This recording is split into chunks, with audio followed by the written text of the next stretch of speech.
Aobashi was obviously an expert in mastering the domain of divinity. On one hand, she surrounded herself with the wind element, and displayed the speed advantage of a cultivator of the energy of wind.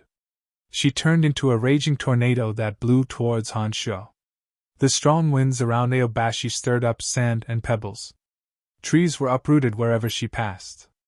Their roots, branches, and leaves were all sucked into the tornado.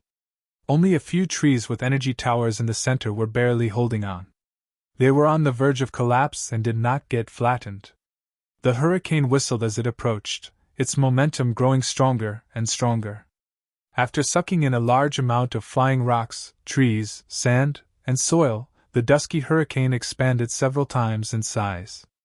It was like a winding wind dragon that was several hundred meters long, destroying everything in its way as if it was crushing dry weeds and smashing rotten wood. It arrived in front of Hansho in an instant. With such a terrifying tornado wreaking havoc, Hansho didn't need to expend any extra effort to release the banner of hallucination.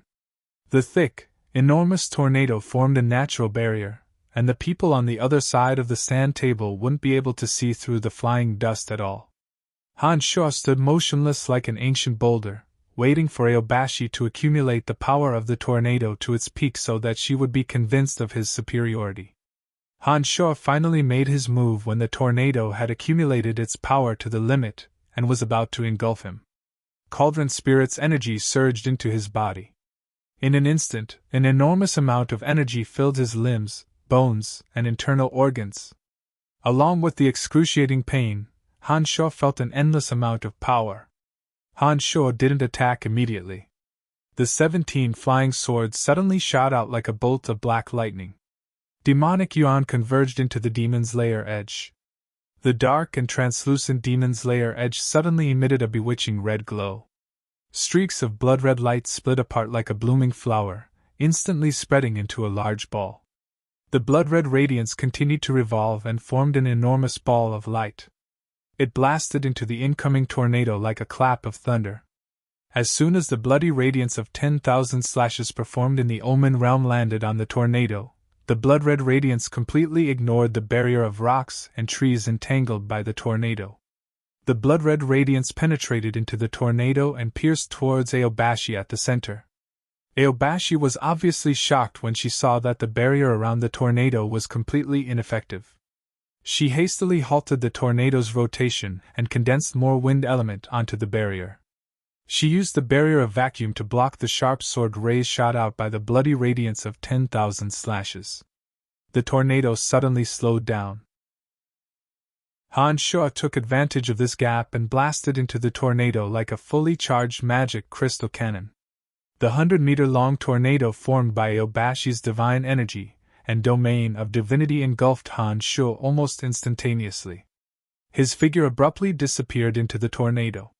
The violent wind, mixed with rocks and trees, violently twisted around and struck towards Hansho, who was spinning uncontrollably. Hansho's invincible Omen body didn't even automatically take on this level of attack. The defensive power of his demonic body had already withstood the attack. Hansho wasn't injured in the slightest under the impact of the hundreds of boulders and ancient trees. He allowed his body to spin along with the wind, inching closer and closer to the center of the verdant forest.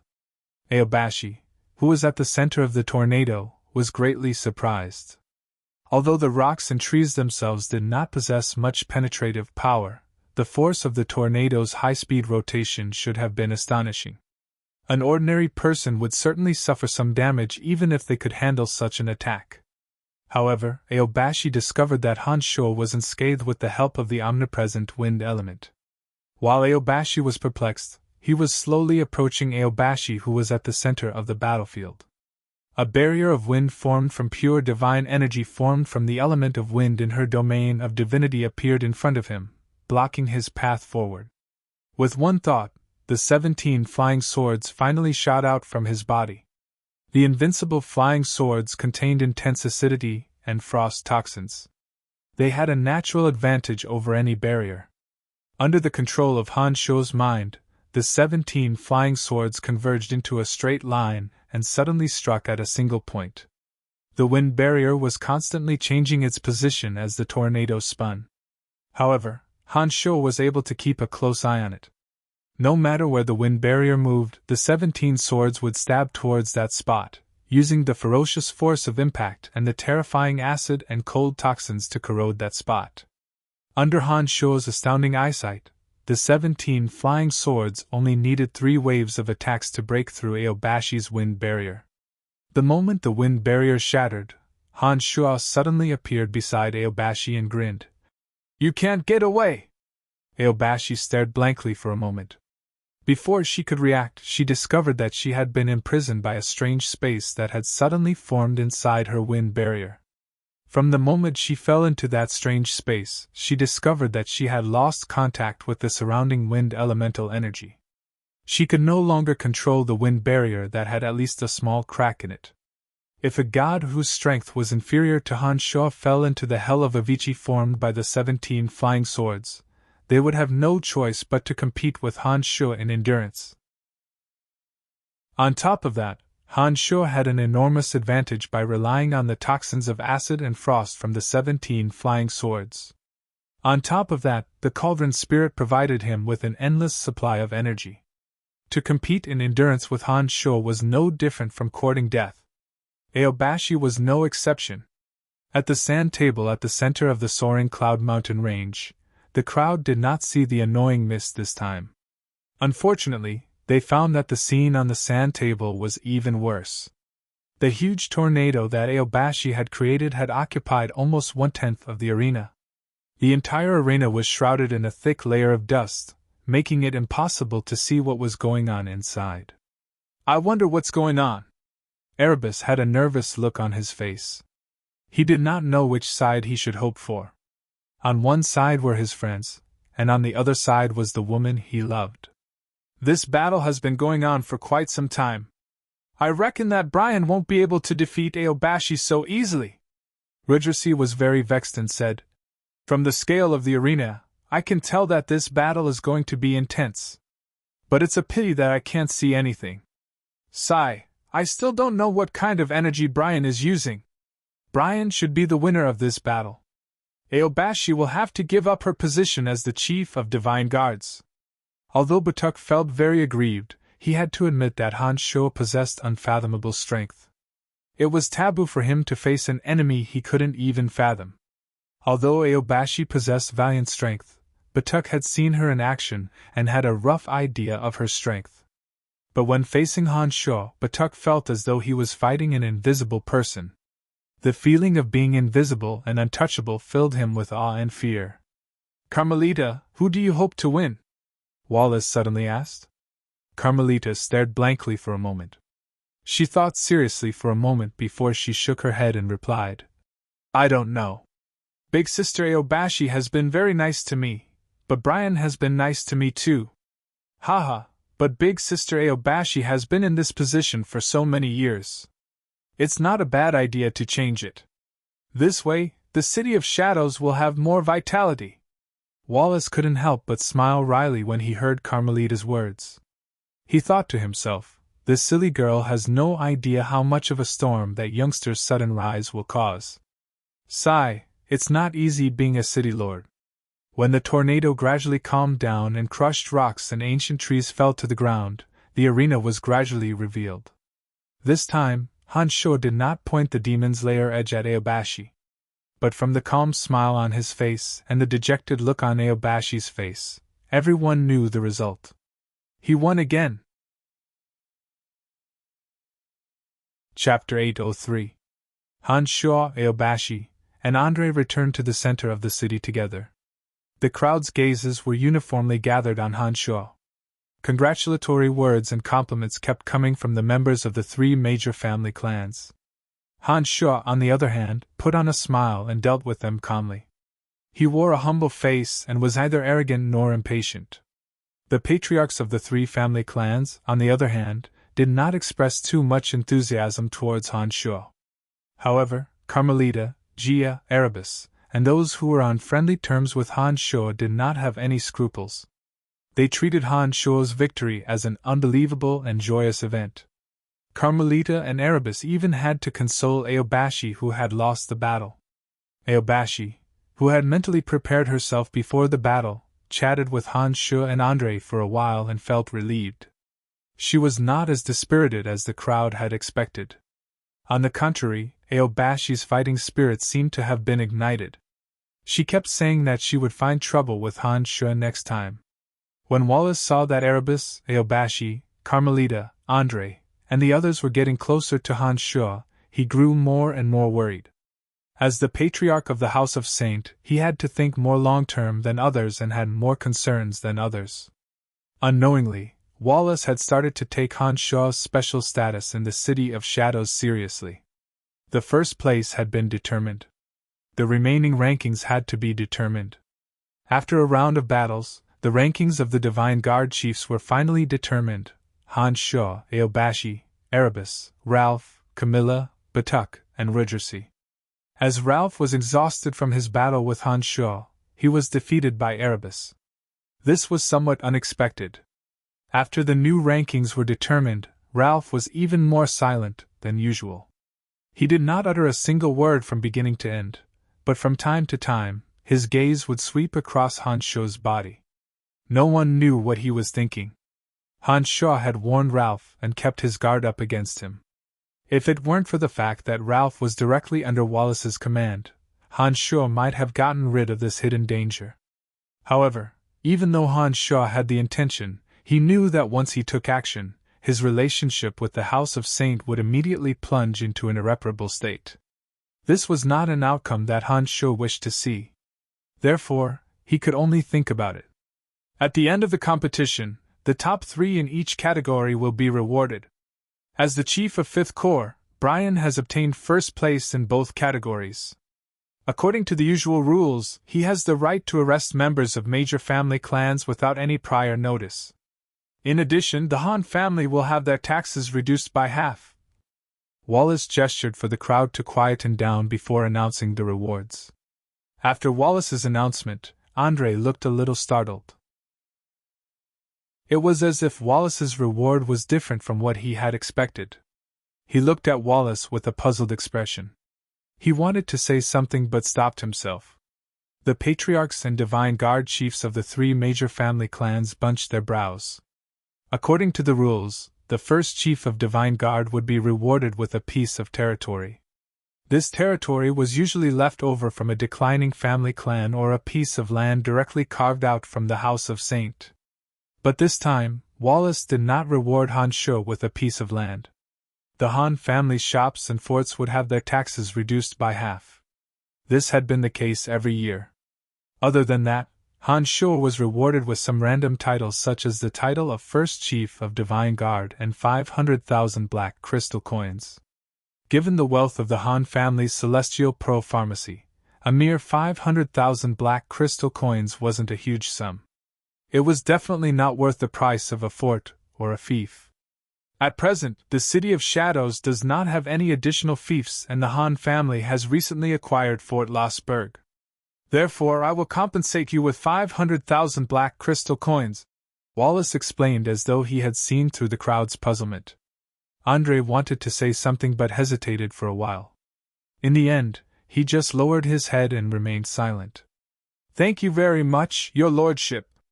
Han Shu bowed and expressed his gratitude. His face was filled with joy and not the slightest bit of displeasure.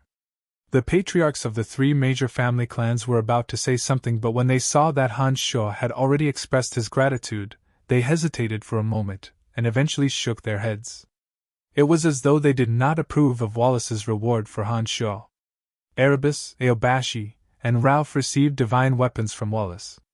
As for the other 3 major family clans, as none of them made it to the top 3 in any of the categories, they did not receive anything from the competition. The patriarchs of the 3 major family clans had expected this and therefore, they did not say anything. With Wallace's arrangement, the rewards were finalized. Although the crowd was puzzled, they did not voice their doubts. Soon enough, the competition between the Divine Guard chiefs came to an end. Following the rules, the crowd performed a series of worshipping rituals. When Wallace signaled for the crowd to disperse, it signaled the end of the competition. The patriarchs of the three major family clans and the Divine Guard chiefs left. Han Sho, too, with a face full of joy, headed for the 5 corps. When Wallace and Andre were the only ones left, Andre gestured for the Divine Guards of the House of Saint to leave. He asked puzzledly, "I don't remember that the reward was supposed to be like this. There was supposed to be a fief. Elder brother, why did you suddenly change your mind?" Andre would never question Wallace's decision in front of outsiders. But when the crowd had dispersed and only the two of them were left, Andre finally couldn't help but ask. Wallace and Andre were brothers by blood. They did not have too many scruples when talking in private. Andre had always thought that his elder brother wasn't a man without bearing. But this time, Wallace's decision was clearly out of Andre's expectation. "Andre, I know that you have a good relationship with Brian. But as your elder brother, as the House of Saint, you have to consider the interests of the entire House of Saint." Wallace looked deeply into Andre's eyes and said in a deep voice, "Don't you think that the Han family is growing a little too fast? Elder brother, I know what you are worried about. But the rules of the Divine Guard Chiefs competition have never changed. Everyone can see that you're worried about Brian.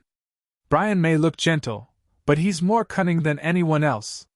He definitely knows your thoughts better than anyone else. You're making a fool of yourself by doing this." For the first time, Andre felt that his big brother had made a mistake and said angrily, "That is what I am trying to convey to Brian and the patriarchs of the three major family clans. Andre, in the past, our House of Saint was able to intimidate the three major family clans because of the strength of our House of Saint. We are much stronger than any other family clan. But now, the City of Shadows has gained Brian. Not only does he have the strength to threaten me, but the strength of our family clan is also gradually increasing. We have to be on our guard." Wallace put on a solemn face and said, "No matter what, our House of Saint will always be the ruler of the City of Shadows. I have to remind those people of this. If Brian has no ulterior motives, he will not be affected by my decision. Elder brother, I think you are wrong this time." Andre disagreed with Wallace's opinion. He put on a bitter smile, shook his head, and said, "With Brian and the Han family, the overall strength of our City of Shadows will increase. At this rate, the City of Shadows will no longer be at the bottom of the Darkness Dominion. Perhaps one day, we will be able to compete with the City of Gorging Clouds and rank ahead of the Darkness Dominion. But if we continue to suppress all major family clans, the City of Shadows will only be slightly better than Hushvale City. We will never be able to compete with the other cities. At this rate, the City of Shadows might really be able to compete with the City of Gorging Clouds. But by then, the City of Shadows will no longer be our House of Saint."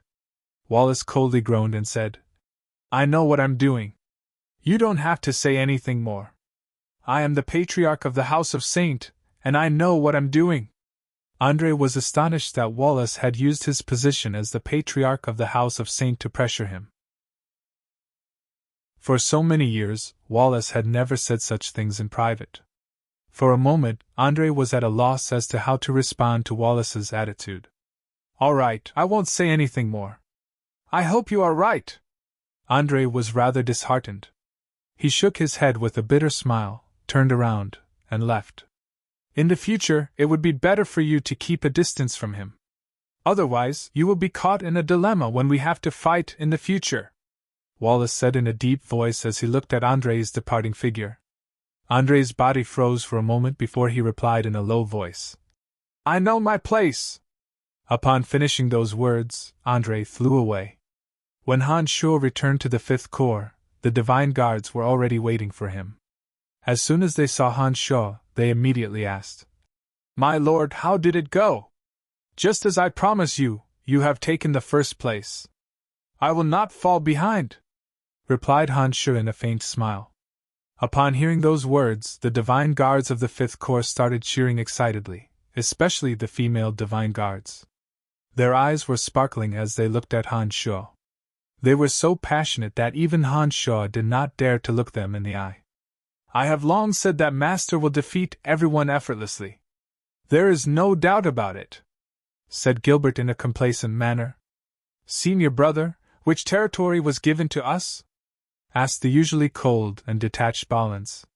He had been in the 3rd Corps of Evernight for a long time and was very familiar with the rules of the competition between the chiefs of Divine Guards. There are some changes to the rules this time. We did not get any territory but 500,000 black crystal coins, replied Han Sho with the same smile on his face. Balance stared blankly for a moment. He put on a dumbfounded face and said, "This?" Han Sho waved his hand and did not explain much. He smilingly said, "Get ready, we are returning to the city." But before Balance could say anything else, Han Sho stopped him with a glance. Balance knew that there must be more to it than meets the eye. Although he was puzzled, he did not ask any questions. He nodded indifferently and instructed his Divine Guards to get ready to return to the City of Shadows at once. Those Divine Guards who were aware of the rules of the duel remained silent, while those who did not know the details were cheering excitedly. Under Balin's command, the Divine Guards prepared themselves and marched towards the City of Shadows in a grandiose manner. Chapter 804. 8 days later, Han Shu and his 5th Corps Divine Guards returned to the City of Shadows. ***** in a secret chamber of the Han family. Han Shu, Statholm the Old Monster, Mike Cotton, Balance, Emily, and a few other ladies gathered together to discuss the outcome of the competition between the chiefs of Divine Guards at Soaring Cloud Mountain Range. Wallace has sensed that our family clan is a threat to him. His actions have clearly raised his guard against us. Mike Cotton and the others were informed of the outcome of the competition in advance. After everyone took their seats, Mike Cotton immediately expressed his opinion. Statholm nodded and said, "That's right. It seems that Wallace isn't a forgiving person. The House of Lavers has weakened the overall strength of the City of Shadows. The rise of our Han family is just the right time to fill the gap. Not only did he not fully support us, but he even started suppressing us. This is not beneficial for the City of Shadows. Perhaps it is because Brian has displayed too much strength that Wallace has no choice but to guard against him." Emily bunched her brows and said, "If this goes on, I'm afraid that our Han family's development in the City of Shadows will never be smooth sailing again." Han Shu took a glance at everyone's expressions before he put on a faint smile and said, "For us, we have reaped enough benefits in the City of Shadows. Although Wallace has the intention to suppress us, he won't go too far. There is no need to worry too much for the time being." After taking a short pause, Han Shu continued, "From today onwards, our Han family's development will no longer be focused on the City of Shadows.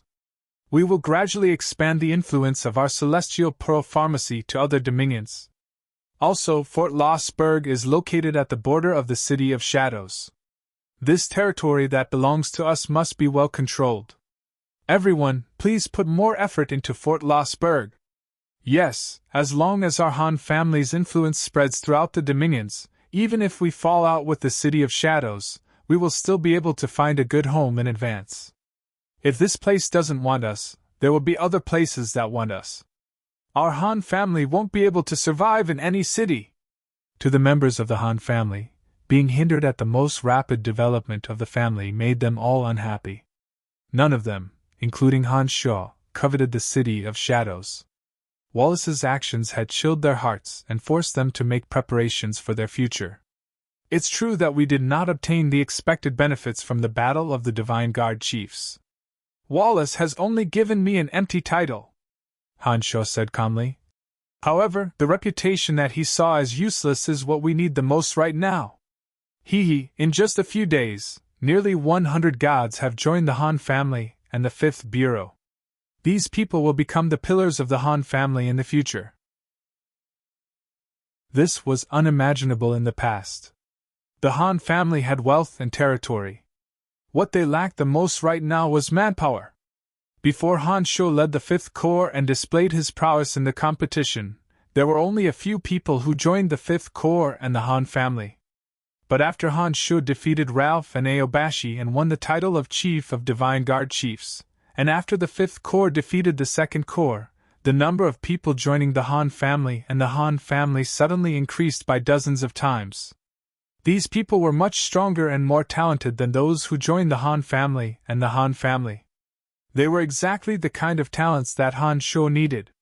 With that, the divine guards that the Han family and the Fifth Corps lacked were quickly replenished. The Han family was no longer a small family clan that only had a handful of people to protect. It was as though the Han family had been enriched overnight. Yes, we need more manpower. The number of divine guards that have joined the Han family is far from enough. Once the Fifth Corps has 1,000 divine guards, the Han family will have more divine guards. After being tempered in the 8 Desolation and Torment formation, their quality and character will reach a whole new level. As long as the new recruits are as loyal and powerful as the current Fifth Corps divine guards, even if we were to fall out with the House of Saint in the future, we would have the right to speak. Ballins nodded. We need to recruit new recruits, but we must thoroughly investigate their backgrounds. I do not wish for those people to come from large family clans with ulterior motives and come back to bite us at a critical moment. You must keep this in mind. Every person who enters must be checked repeatedly. Han Shuo repeatedly reminded Ballins of this point. Even if they were to recruit fewer people, they must not let anyone in. Don't worry, Senior. I will thoroughly investigate them. Ballins solemnly guaranteed. Gradually, the other Divine Guard Corps and members of large family clans at Soaring Cloud Mountain Range returned to the City of Shadows. Both intentionally and unintentionally, the results of the competition at Soaring Cloud Mountain Range were spread throughout the entire city. A genius pharmacist who defeated Aobashi and Ralph and trained his subordinates to become the most powerful force with the greatest teamwork. All kinds of news about Han Shuo started to spread through different channels. The gods residing in various towns and fortresses of the City of Shadows were discussing this matter in high spirits. Those who were confident in themselves and wanted to achieve great things started to feel tempted. They wondered if they should change their minds. Carter, let's not join the House of Kisa. Let's join the Han family. The Han family is like the sun at high noon. They also have medicines that can increase their strength. This is indeed a wise choice. Let's go to the Fifth Corps. It is said that the Fifth Corps is in dire need of divine guards. This is a once-in-a-lifetime opportunity. Aren't you going? Forget it. I don't have mid-god strength. They won't be interested in me. Similar conversations were repeated in every corner of the City of Shadows. Ambitious experts from various regions gathered in the City of Shadows and headed straight for the Fifth Corps and the Han family. They were willing to endure all sorts of trials and tribulations just to get in. For a moment, the entire City of Shadows was bustling with noise and excitement. Many people traveled thousands of miles to the City of Shadows. Some of these people even came from other cities and dominions. When they heard that the Han family was recruiting divine guards, they came to the city with the intention of giving it a try. The Han family and the Fifth Corps became extremely busy. Long lines of people lined up at the 2 places that were in dire need of manpower. Inspectors Ballins of the Fifth Corps and Statholm and Ermike of the Han family were busy from day to night, examining the divine guards who came to the city with all sorts of harsh conditions. The patriarchs of the 3 major family clans were secretly observing the activity in the city. They observed the Han family's grand recruitment with cold eyes and tacitly maintained their silence. Erebus and Aobashi of the House of Saint were reassigned to the border by Wallace after the competition. They did not come to congratulate Han Shuo. Carmelita and Andre, for some reason, did not come to visit Han Shuo during this period of time. All the family clans that maintained friendly relations with the Han family did not dare to get too close to the Han family. It was as though they were afraid that they would become a taboo. As the situation in the City of Shadows was rather delicate, Han Shuo did not immediately leave for the fringe. Instead, he stayed at the Han family to oversee the situation. At such a sensitive time, if Han Shuo were to leave the City of Shadows with Rose, the Han family would not be able to hold on without a high god. Therefore, Han Shuo had no choice but to stay for the time being. Before he could ensure the safety of the Han family, Han Shuo would not take the risk of leaving. Time flew by and a year had passed in the blink of an eye. During that year, the House of Han and the Fifth Corps had recruited more than 500 Divine Guards. And this was because the House of Han's recruitment requirements were too strict. They only recruited those with clean backgrounds and extraordinary talents. All those experts who were born with some problems or were not tenacious enough to take advantage of the situation were excluded. Once the newly recruited Divine Guards were determined to be absolutely loyal to Han Shuo, they would be sent to the 8 Desolation and Torment formation to temper themselves. Every time they came out of the formation, their strength and vigor would greatly improve. Those Divine Guards who had not made up their minds to sacrifice their lives for the Han family could only watch helplessly as their companions' strength and treatment improved greatly. Almost all of them could not resist the temptation. During this period of time, Jia of the House of Qinsen would frequently visit the Han family. She would meet Han Shuo under the pretext of asking for advice on martial arts or purchasing medicines. She would not pay any attention to the murderous gazes of Phoebe, Emily, and the other ladies. She would drag Han Shuo into talking about all sorts of things. As the number of visits increased, even those Divine Guards who had just joined the Han family could tell that Jia had a good impression of Han Shuo. They would look at Jia with dubious gazes. There were many young men in the city who were in love with Jia. When they discovered that Jia would frequently visit the Han family and visit Han Shuo alone, they were incomparably enraged. However, the current Han family and Han Shuo were not people that any ordinary person could afford to offend. Although those young men were filled with resentment, they did not dare to cause any trouble at the Han family. They could only yell at their family members not to purchase the medicines from Celestial Pro Pharmacy. Their actions clearly posed no threat to the Han family. "I hate that little vixen!" Phoebe had said this many times. Emily, Fanny, Jasper, Lisa, and the other ladies were united against Jia. Every time Jia visited, they would not give her a pleasant look. They had even caused a few disturbances. "Brian, none of us like that woman. Tell me the truth, do you have any feelings for her?" asked Emily in a low voice. On this day, after making love with Han Shuo, she lazily lay on top of Han Shuo and drew circles on Han Shuo's chest with her tender little hands. Phoebe, who was completely exhausted, raised her head to look at Han Shuo when she heard Emily's question. She pinched Han Shuo's calf and said, "That woman is too hypocritical. I don't like her either. Brian, can you just ignore her?"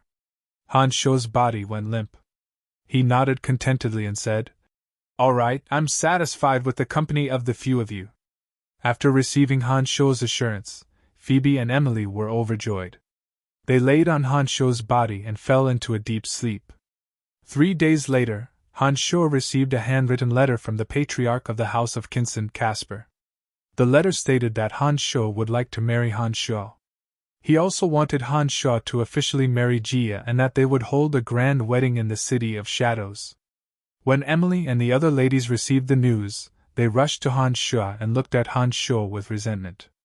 They had been with Han Shuo for so long but had not received any official status. If Han Shuo and Jia were to hold a grand wedding in the City of Shadows, they would not be able to accept it. "Don't worry, I won't marry her." Han Shuo put on a faint smile and wrote a letter in front of the ladies.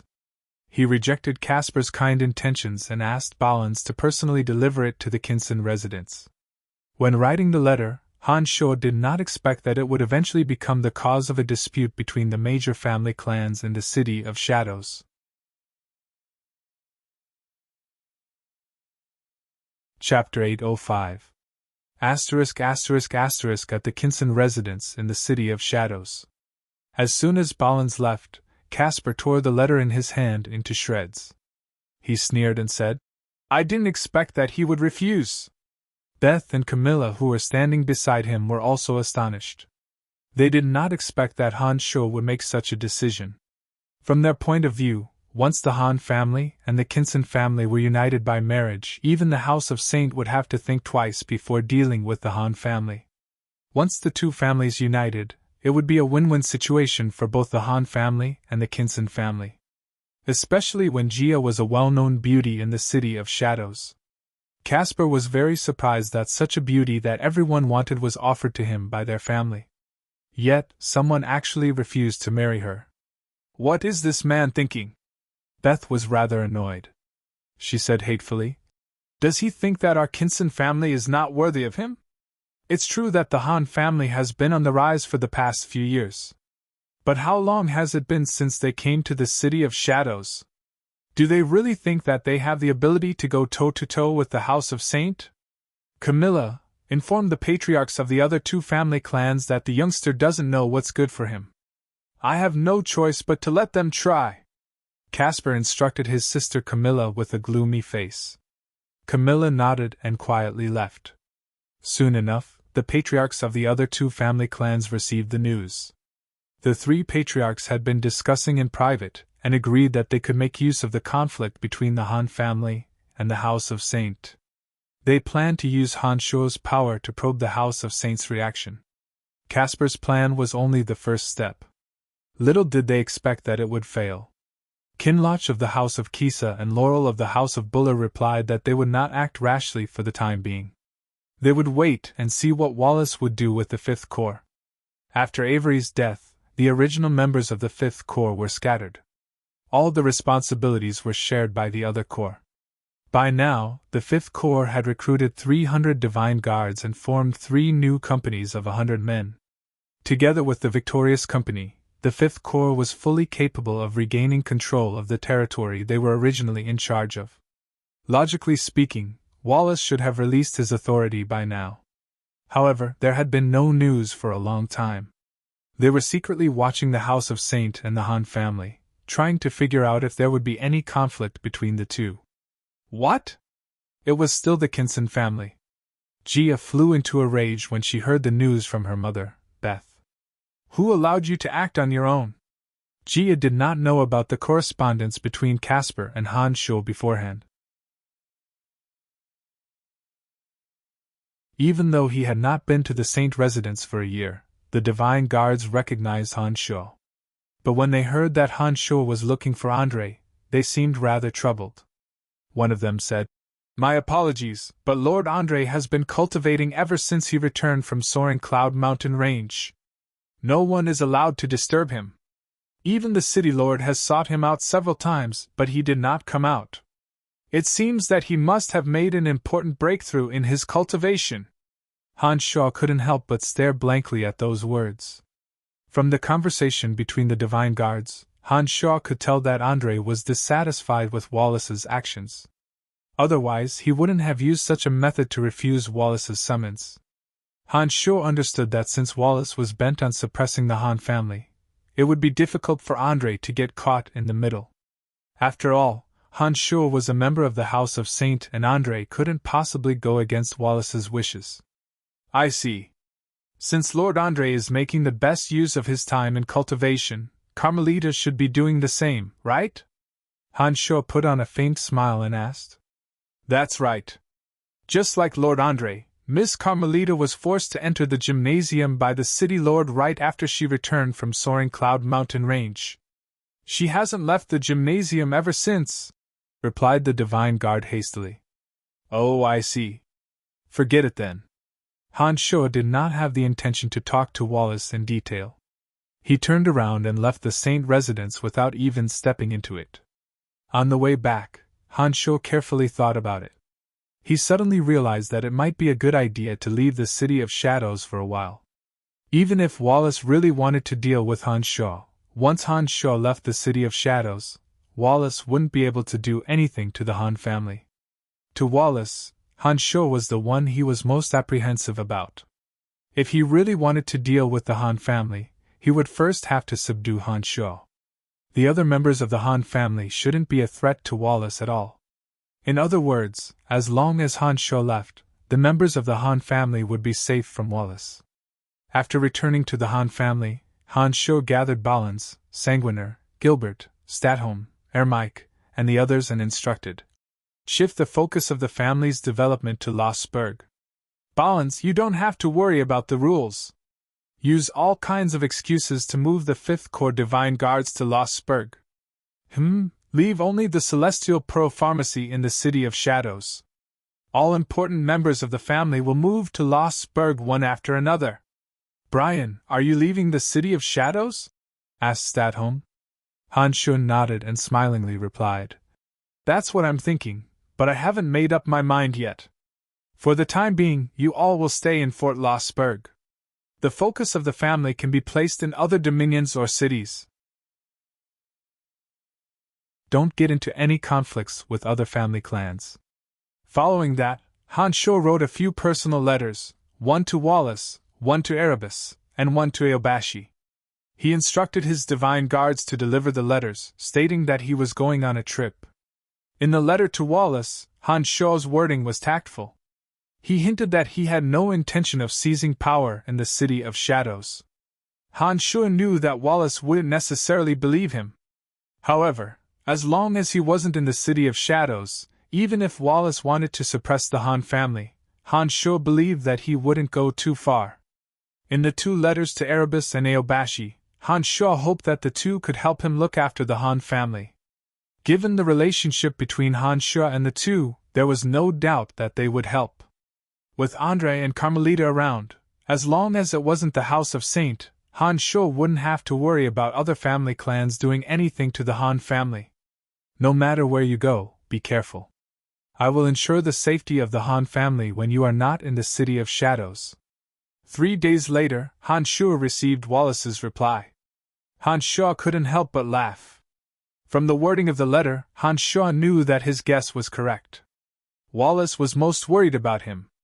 If Han Sho wasn't around, Wallace wouldn't lay a finger on the Han family. Han Sho was truly relieved. He made some arrangements in the City of Shadows before leaving with Rose.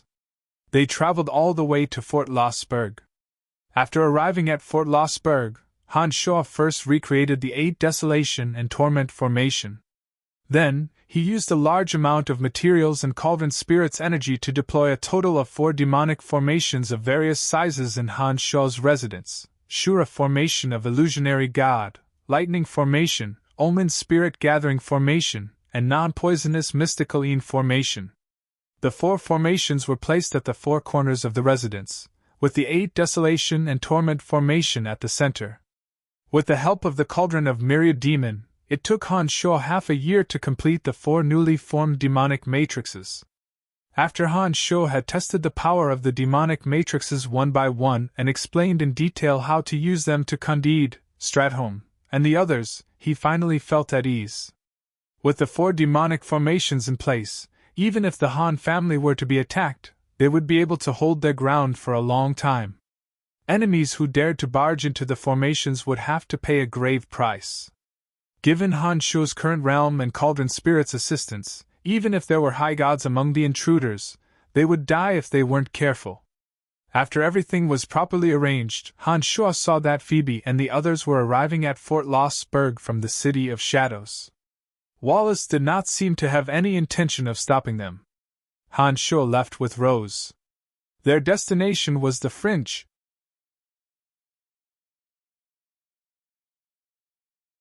Chapter 806. From the Darkness Dominion to the Fringe, Han Sho had to pass through the Dominion of Death and the Dominion of Lightning. There were no transportation matrices available. It was a long journey for Han Sho. 3 months later, Han Sho had crossed Mirage City and Blackwater City and arrived at the territory of the City of Gorging Clouds. During this time, Han Sho and Rose had tried their best to avoid major cities. When they passed through Mirage City and Blackwater City, they would only pass through some towns and fortresses. They did not even enter Mirage City or Blackwater City. One day, they finally arrived at the territory of the most powerful city in the Darkness Dominion, the City of Gorging Clouds. Unlike usual, Han Sho and Rose did not continue to travel through remote paths. Instead, they headed straight for the City of Gorging Clouds. Huh! Why didn't you give way earlier this time? Rose was rather surprised to see that Han Sho had changed his mind. She asked, "Are you going to the City of Gorging Clouds?" For the past 3 months, only Han Sho and Rose had been traveling together. Rose seemed to be in a good mood. She was no longer cold and aloof. She was much more talkative than when she was with the Han family in the City of Shadows. It seemed that she really didn't like crowded places. Although the mastermind of the attack on Soaring Cloud Mountain Range was Field, the real helper was Larrickson of the House of Broadhurst. The House of Broadhurst was the most powerful family clan in the city of Gorging Clouds. Their patriarch, Yaris, was the city lord of the city of Gorging Clouds. Not only did Larrickson's plan fail, but 3 members of the House of Broadhurst were also killed by Han Shuo. Han Shuo didn't believe that Larrickson could let go of this grudge. Now that Han Shuo had entered the city of Gorging Clouds, he wanted to learn more about the situation there. If possible, Han Shuo planned to take the risk and eliminate Larrickson to get rid of a major threat for himself and the Han family. That's right. I want to see how strong the city of Gorging Clouds is. Han Shuo nodded. Rose did not know the identity of the attackers, and that was why she questioned Han Shuo's decision. The city of Gorging Clouds is the most powerful city in the Darkness Dominion. Its overall strength far surpasses that of the City of Shadows. The House of Broadhurst is also the oldest family clan in the Darkness Dominion. There are many experts in the city, and they are very united. After the House of Lavers left the City of Shadows, they migrated to the City of Gorging Clouds. We have forcibly occupied the House of Lavers' property in the City of Shadows. No matter what, the House of Lavers will bear a grudge against us. I wonder how the House of Lavers is doing in the City of Gorging Clouds. Han Shuo put on a faint smile and said, "Come, let's go to the City of Gorging Clouds and have a look." Rose had always been obedient to Han Shuo's suggestions, and this time was no exception. Half a month later, Han Shuo and Rose arrived at the City of Gorging Clouds. The city gate was solemn. The city gate was made of shiny black boulders that reached into the clouds. The divine guards at the gate wore gloomy faces and gave off an extraordinary aura. Several enormous energy crystal cannons were mounted on top of the city gates. The muzzles of the cannons were glistening with dazzling radiance.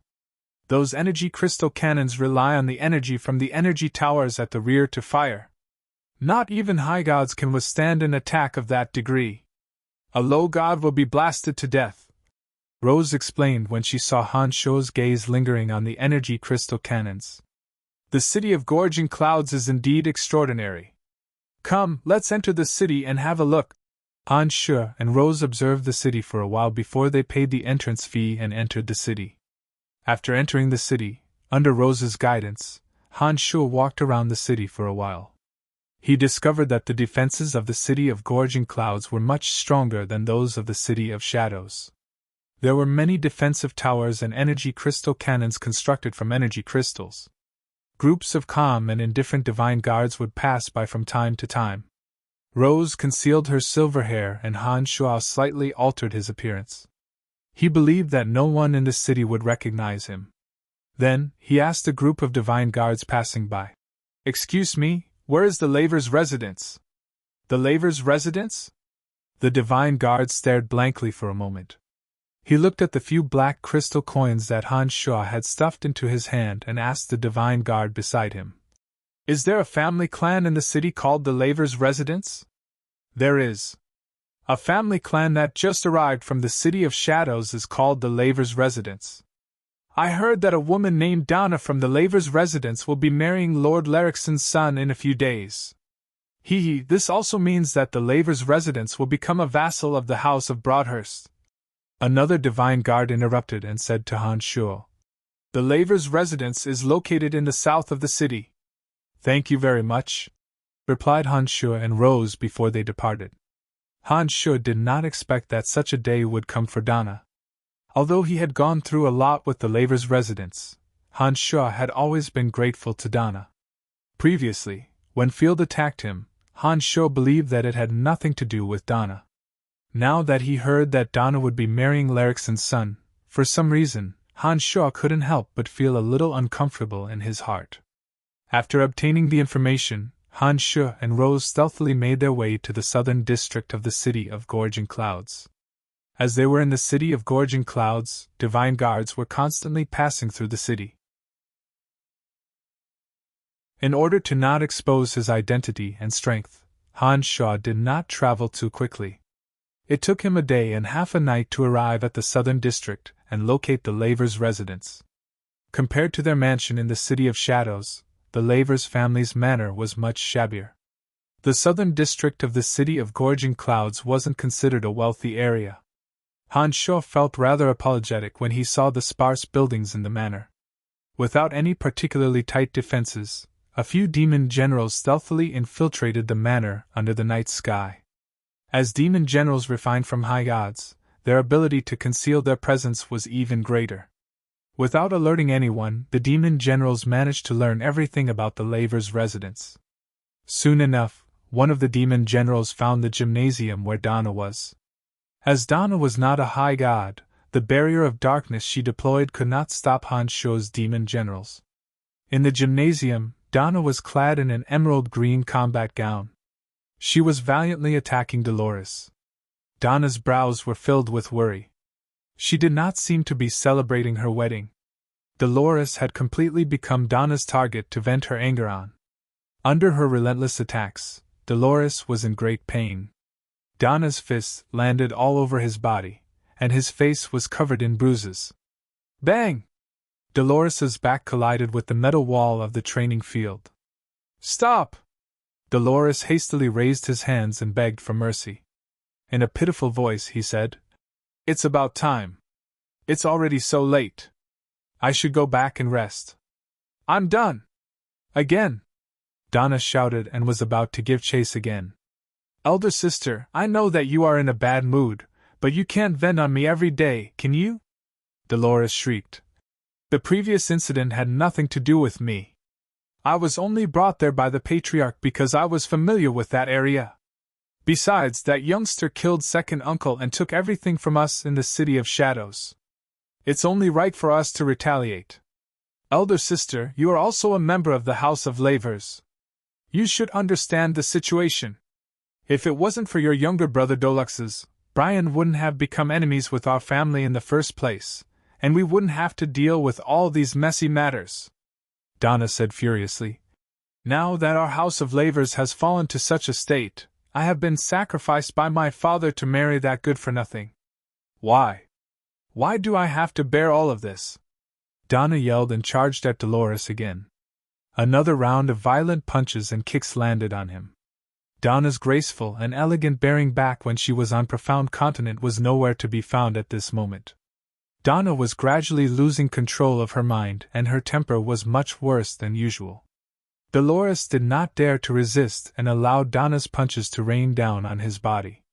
When Donna finally grew tired, Dolores shrieked, "Don't ask me! If you want to know, go ask the Patriarch. I'm not qualified to answer your questions." Upon finishing those words, Dolores limped and hastily ran out of the gymnasium. After Dolores left, Donna seemed to have lost all of her strength. Exhaustion struck her all of a sudden. What's the point? The interests of the family are above everything else. I have been taught this since I was young. How can I stand by and watch the members of the Lavers family be humiliated and walk down the path of destruction? Donna said helplessly. "Come on, hit me." Suddenly, a low voice sounded from the entrance of the gymnasium. As soon as the voice faded, all the doors of the gymnasium automatically shut. Layers of bizarre boundaries suddenly formed around the gymnasium, isolating all sounds from the outside world. Donna, who was at a loss, forced a smile and shook her head. She looked at the person who suddenly appeared in front of her and mumbled to herself, "I must have suffered too many blows recently. I'm actually hallucinating. Big Sister Donna, this isn't a hallucination. It's me." Han Shaw suddenly felt a pang in his heart as he looked at Donna standing before him.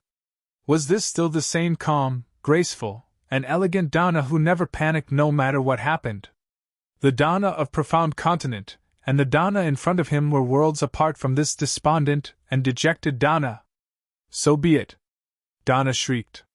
She suddenly charged at Han Shu and recklessly punched and kicked at Han Shu. She cursed.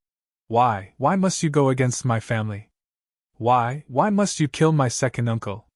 Why must you destroy everything in the Lavers family?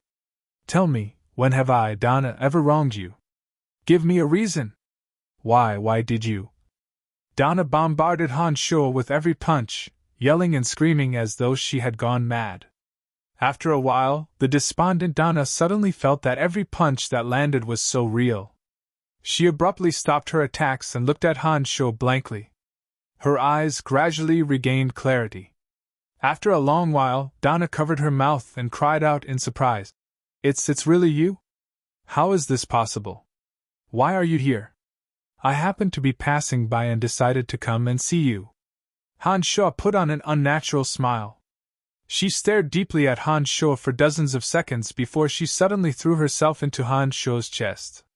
Hugging Han Sho, she suddenly burst into tears.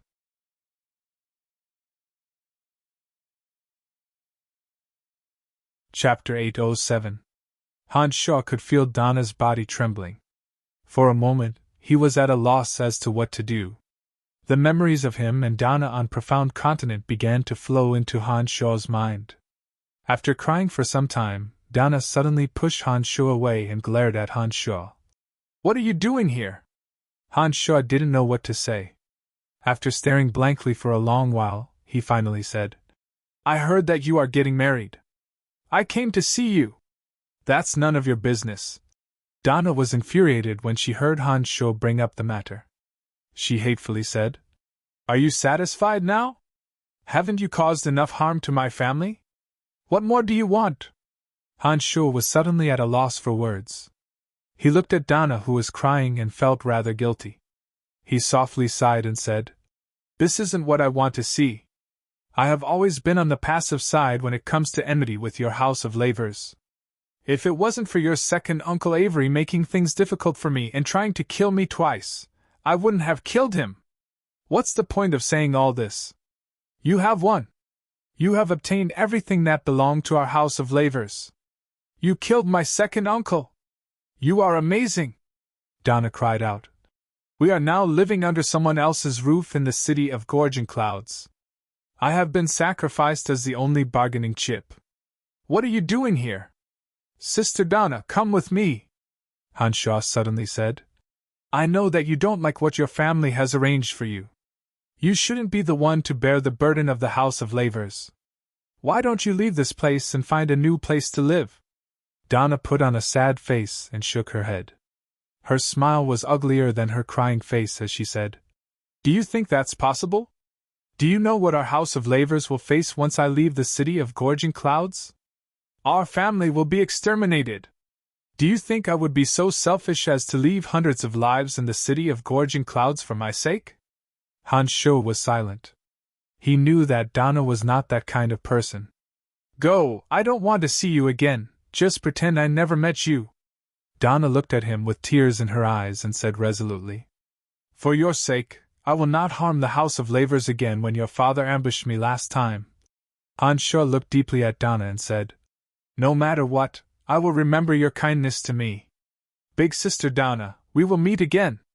After saying this, Han Sho turned around and left. You're such a heartless person. You really left? As soon as Han Sho left, Donna seemed to have lost all her strength. She collapsed to the ground and wept. Back on Profound Continent, Donna and Han Sho had gone through many trials and tribulations together. During the days she spent with Han Sho, she was captivated by the mysteriousness around Han Sho. As they got to know each other better, Donna grew to admire Han Sho more and more. When she returned to Elysium, she gradually discovered that she had developed an unusual longing for Han Sho.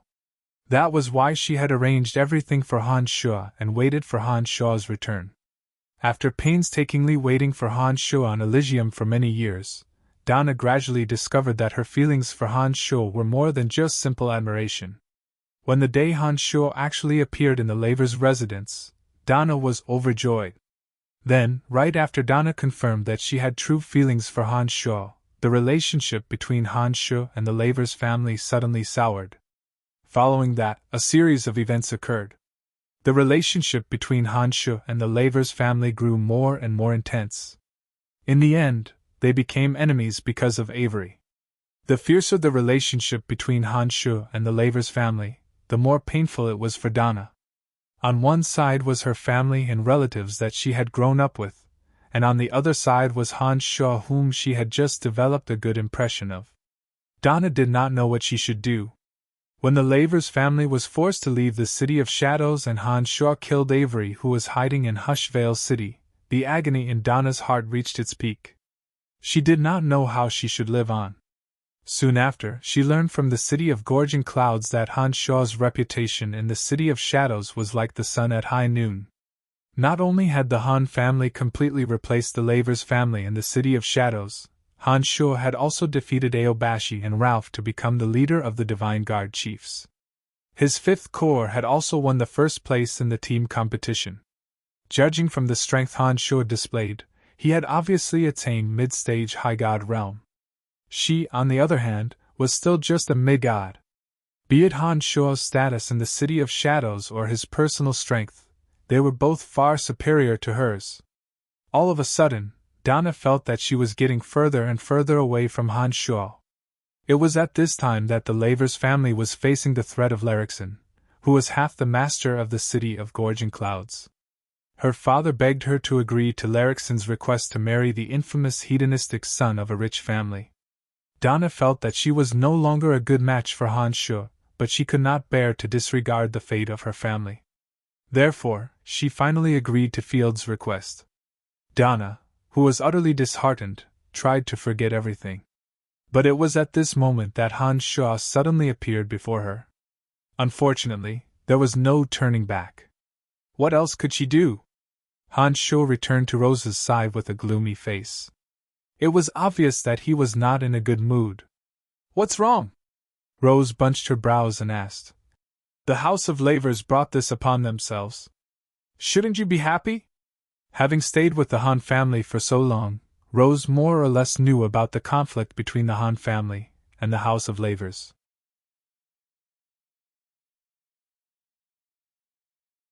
Of course. Rashid laughed and said, 40,000 black crystal coins. Dirk, do you really have to compete with me? The young man named Dirk shrugged and said, 40,000 black crystal coins for a slave girl? It's not worth it. I'm not playing with her. Ha, thank you, Rashid said proudly. He enjoyed the feeling of being superior to others. 50,000. Han Shaw, who had slightly altered his appearance, suddenly shouted. Ha! Who are you? I've never seen you before. You must be new to the City of Gorging Clouds, right? How dare you compete with me? Rashid, who was about to enjoy the fruits of his labor, immediately creased his brows and said with a gloomy face. Do you want it or not? If you don't have money, then give up. Don't talk nonsense.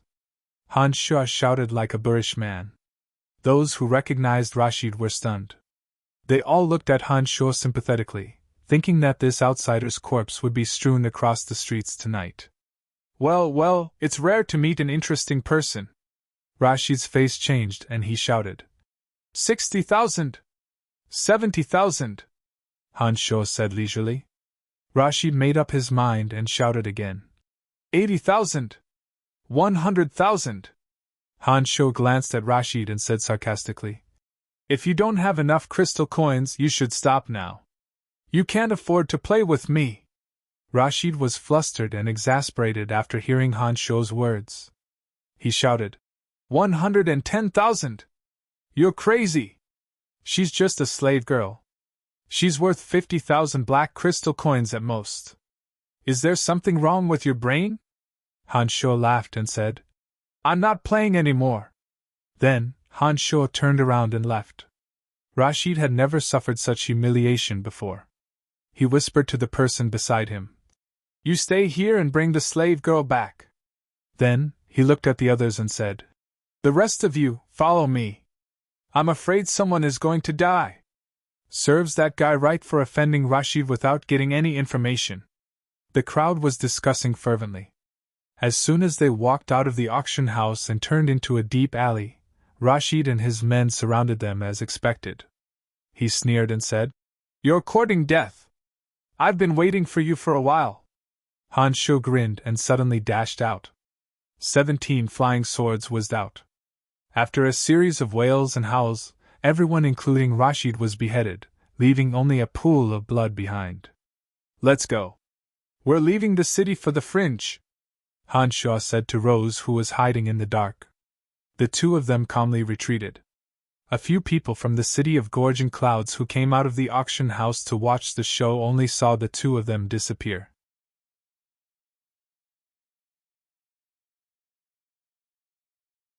Chapter 808. 2 years, 2 whole years.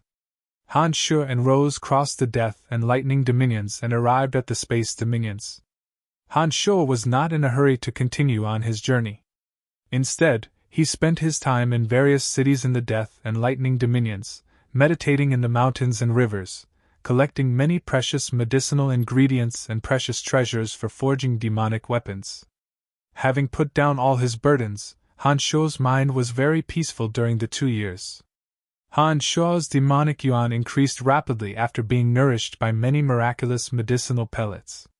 He even showed signs of breaking through to the Omen realm. Over the past 2 years, his avatars of death and destruction had reached late-stage midgodhood. Whenever he lacked the divine energy of death and destruction, he would target god hunters hiding in the mountains and rivers.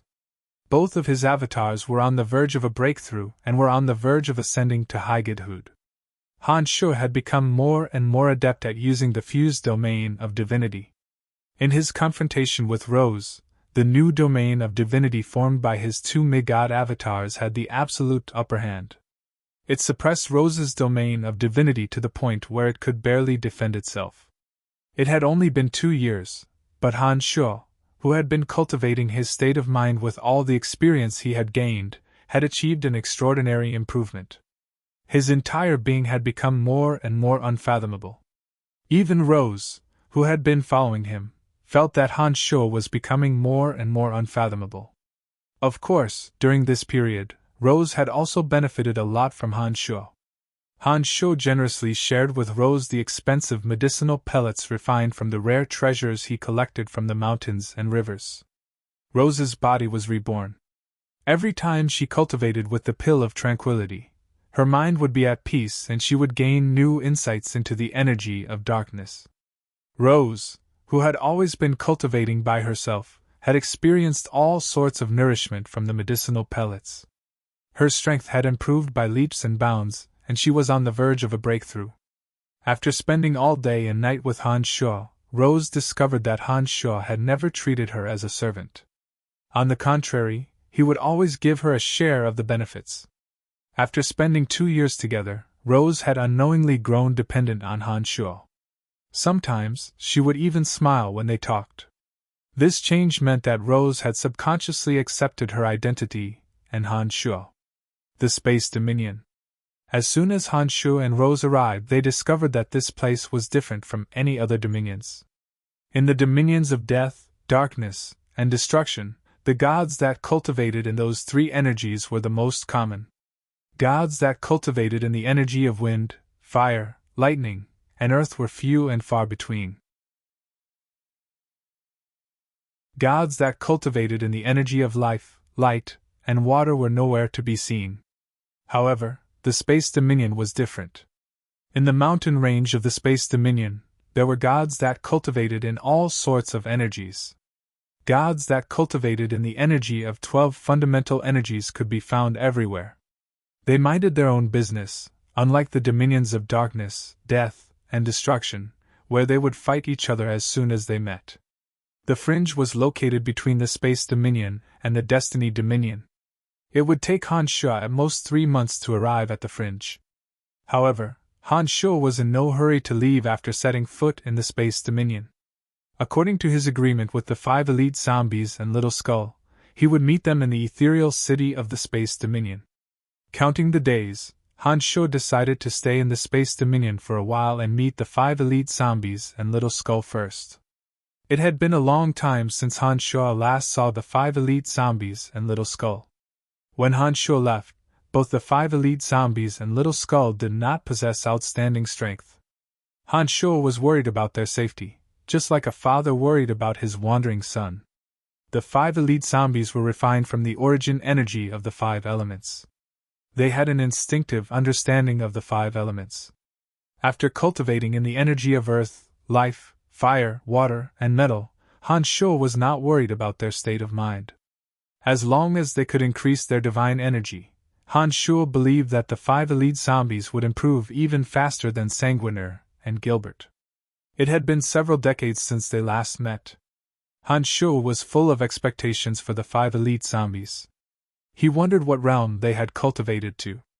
If there were no mishaps, the 5 elite zombies should have at least entered mid-god realm, right? Han Shuo thought to himself. Other than the 5 elite zombies, Han Shuo also promised McKinley, who cultivated in the Edict of Space, to come to the Space Dominion. Therefore, it was necessary for him to stay in the Space Dominion for some time. After the demon generals circled around the mountain range, Han Shuo took out the Holy Grail and communicated with McKinley with his consciousness. McKinley, I've arrived at the Space Dominion. What should I do next? You've arrived at the Space Dominion? McKinley immediately became excited when he received Han Shuo's transmission. He cried out in surprise. You've really arrived at the Space Dominion? It had been a long time since Han Shuo had contacted McKinley. He had only promised him that he would come to the Space Dominion. McKinley's soul was very excited to see that there was a chance to break free from his shackles. What an interesting place. I'm now standing in the territory of the Space Dominion. Tell me, what should I do? Han Shuo transmitted. Head to Ethereal City. I used to live in Ethereal City, replied McKinley's divine soul excitedly. The territory of the Space Dominion wasn't smaller than that of the Darkness Dominion. However, there were only 3 main cities in the Space Dominion: Ethereal City, Holy Spirit City, and Illusory City. These 3 cities occupied 2/3 of the territory of the Space Dominion. The 3 cities didn't restrict entry to any gods. Gods who cultivated any power of ultimacy could live in the 3 cities. Generally speaking, the divine guards of the 3 cities would not interfere too much with the lives of the residents in the cities. Small-scale fights and disputes were common in the Space Dominion. The divine guards of the 3 cities would only intervene when there were large-scale fights or incidents that affected the normal operations of the 3 cities. Not all the divine guards of the Space Dominion cultivated in the Edict of Space. Many of them were formed spontaneously. Their only purpose was to maintain the normal operations of the 3 cities. They enjoyed the free and unfettered life in the Space Dominion. They only came to the Space Dominion to avoid wars between other dominions. They did not wish for anyone to destroy the Space Dominion. The Overgod of Space and Time traveled through the different planes of space and time. He rarely spent time in the Space Dominion. He took a laissez-faire attitude toward everything here, delegating all his authority to the people in charge, making the Space Dominion a very special region. Han Shuo immediately smiled and said, "That's great. I'm also heading to Ethereal City. Now that we have the same destination, there's no need for me to take a detour." "What are you going to Ethereal City for?" It was McKinley's turn to be puzzled. He knew that Han Shuo had never been to the Space Dominion before. Therefore, he did not understand why Han Shuo wanted to go to Ethereal City. "Nothing, I've arranged to meet someone there," transmitted Han Shuo to McKinley. After thinking for a moment, he asked, "Where are you going to Ethereal City? Who are you going to meet? What should I do?" McKinley's divine soul inside the Holy Grail hesitated for a moment before he transmitted to Han Shuo. "Let's go to Ethereal City first. I need to understand the current situation there. I haven't made up my mind yet." Han Shuo understood that McKinley was only a soul at this moment, and did not have the ability to resist. If the person he wanted to meet had ulterior motives, he would have no choice but to consider it carefully.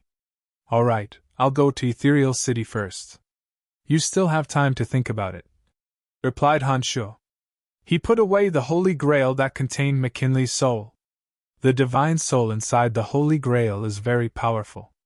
"Who is he?" cried Rose in surprise. She was aware of the communication between Han Shuo and McKinley. Therefore, she could sense McKinley's divine soul undulations inside the Holy Grail. "He's just an unlucky high god," I came to the Space Dominion this time to make arrangements for him, Han Shaw casually explained. Rose seemed very surprised.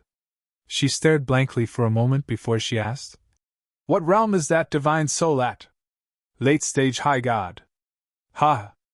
But now that he has lost his divine body, he can only stay inside the Holy Grail pitifully," replied Han Shaw. After replying to Rose, Han Shaw took a deep breath and smilingly said, "Let's go. Let's head to Ethereal City as soon as possible." Half a month later, Han Shaw and Rose entered Ethereal City. Ethereal City was different from any other city in the Darkness Dominion. The divine guards in the city were not very strict. They did not even ask Han Shaw and Rose to pay any crystal coins. They merely took a look at their divine tablets and let them in. The Space Dominion did not have to worry about attacks from other dominions. Generally speaking, large-scale fights would not break out in the city. The divine guards only needed to maintain some basic order. To Ethereal City, their existence seemed to be dispensable. Gods cultivating in all sorts of energies could be seen everywhere in Ethereal City. Perhaps because there were only 3 main cities in the Space Dominion, Ethereal City was much livelier than most of the cities Han Shaw had seen. All kinds of divine weapons, scrolls, energy crystals, and medicine shops could be found in every corner of the city. Ethereal City was enormous. Even if one were to fly, it would take at least 2 to 3 days to explore the entire city. For an average high god or mid-god, it would take even longer. Han Shaw did not pay too much attention to the bustling Ethereal City. From the moment he entered Ethereal City, he unleashed his consciousness and roamed around the city with Rose. The 5 elite zombies and Little Skull were refined from Han Shaw's blood essences. Han Shaw could sense their presence within a certain range. As long as any one of them was in Ethereal City, Han Shaw would be able to locate them after roaming around the city.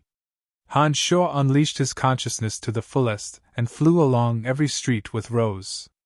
But after flying for half a day, he did not detect a single presence. Could it be that not a single soul has arrived? Or did something unexpected happen? Han Shaw thought to himself, a bit worried. While Han Shaw was feeling a little paranoid, he suddenly sensed Earth Elite Zombie's presence.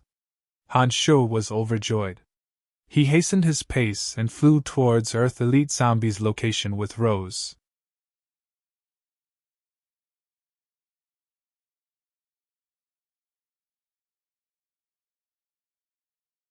Exclaimed an onlooker who cultivated in the wind element. "I don't know.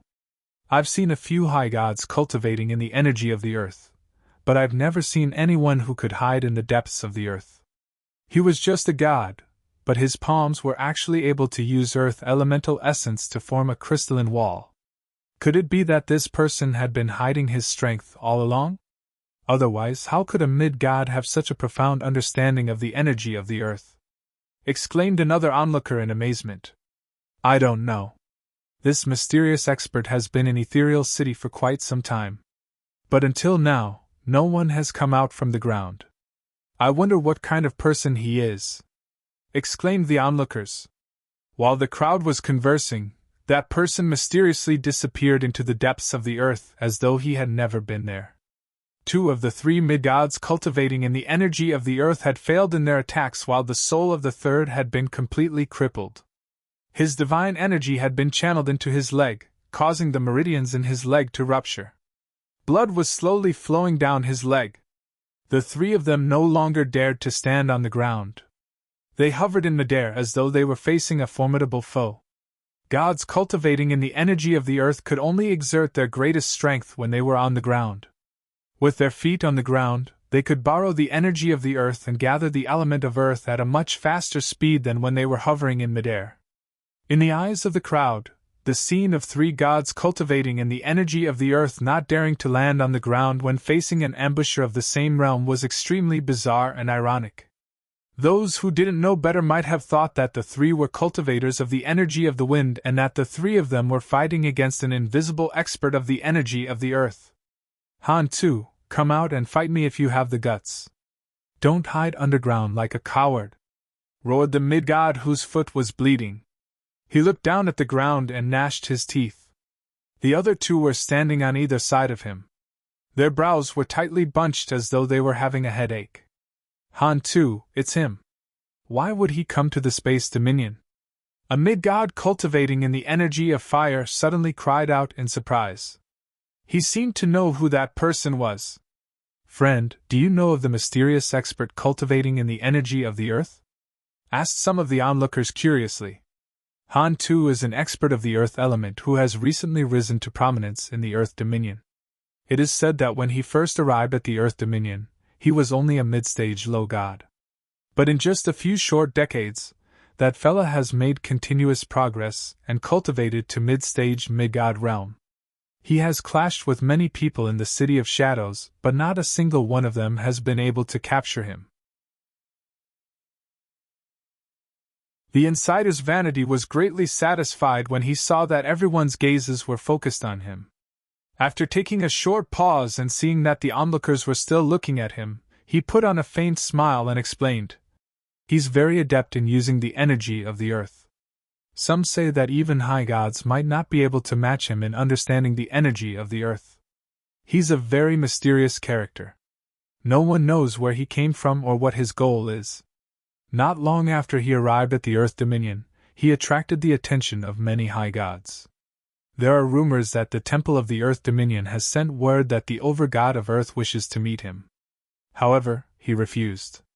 He is a loner in the Earth Dominion and has offended many people. But even some high gods couldn't capture him. So it's him. When I passed through the Earth Dominion the last time, I heard about this person. A god had just walked over from afar. He said, I don't know what's going on recently, but outstanding young experts have appeared in all the dominions. I heard that there's a guy from the Life Dominion called Han Mu who is also very powerful. He has also attracted the attention of the Overgod of Life. There's also a guy from the Fire Dominion called Hanhua. His name is very strange. They all have the word Han in them. There's also a fellow from the Darkness Dominion called Brian. He is also very famous.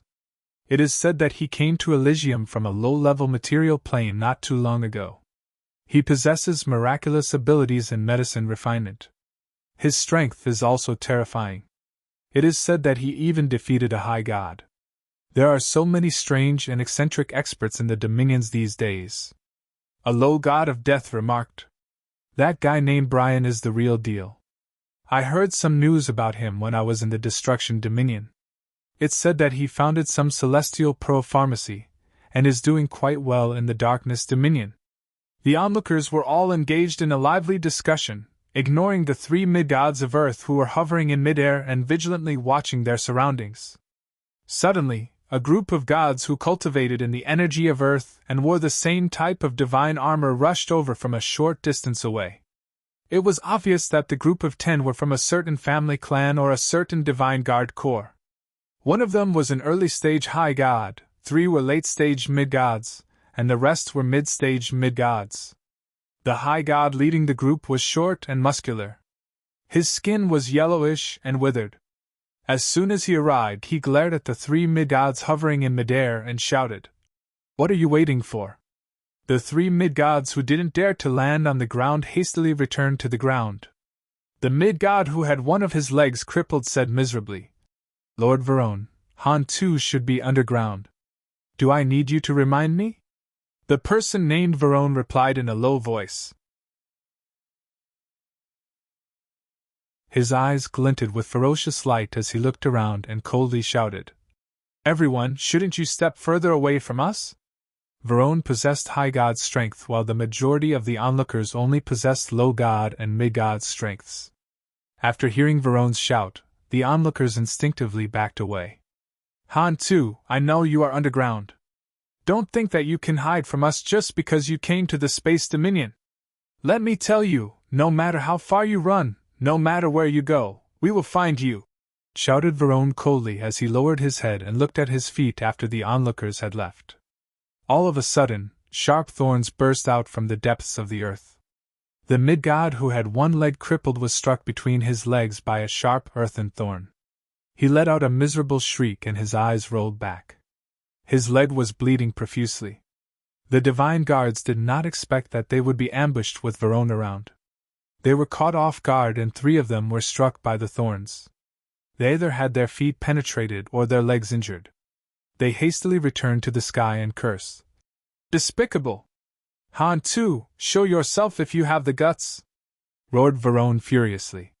He directed the divine energy in his body towards the ground. A deafening rumble sounded from the depths of the earth. After all, Verone possessed high god strength.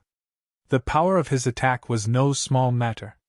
100 meters away, the simple-looking Earth Elite zombie emerged from the ground. He said to Verone, "Stay where you are if you have the guts. My father will be here soon. Let's see if you still dare to talk nonsense." Although Earth Elite Zombie's appearance had not changed after so many years, his eyes were filled with intelligence. He had even started using vulgarities when he spoke. He pointed at Verone from afar and behaved arrogantly. He looked very much like Han Sho. Verone stared blankly for a moment. He did not expect that Earth Elite Zombie would have a father. When he saw his subordinates groaning in pain, Verone furiously shouted, "Even your grandfather won't be able to stop me today, let alone your father. I'm not leaving. Let's see if you can hurt me."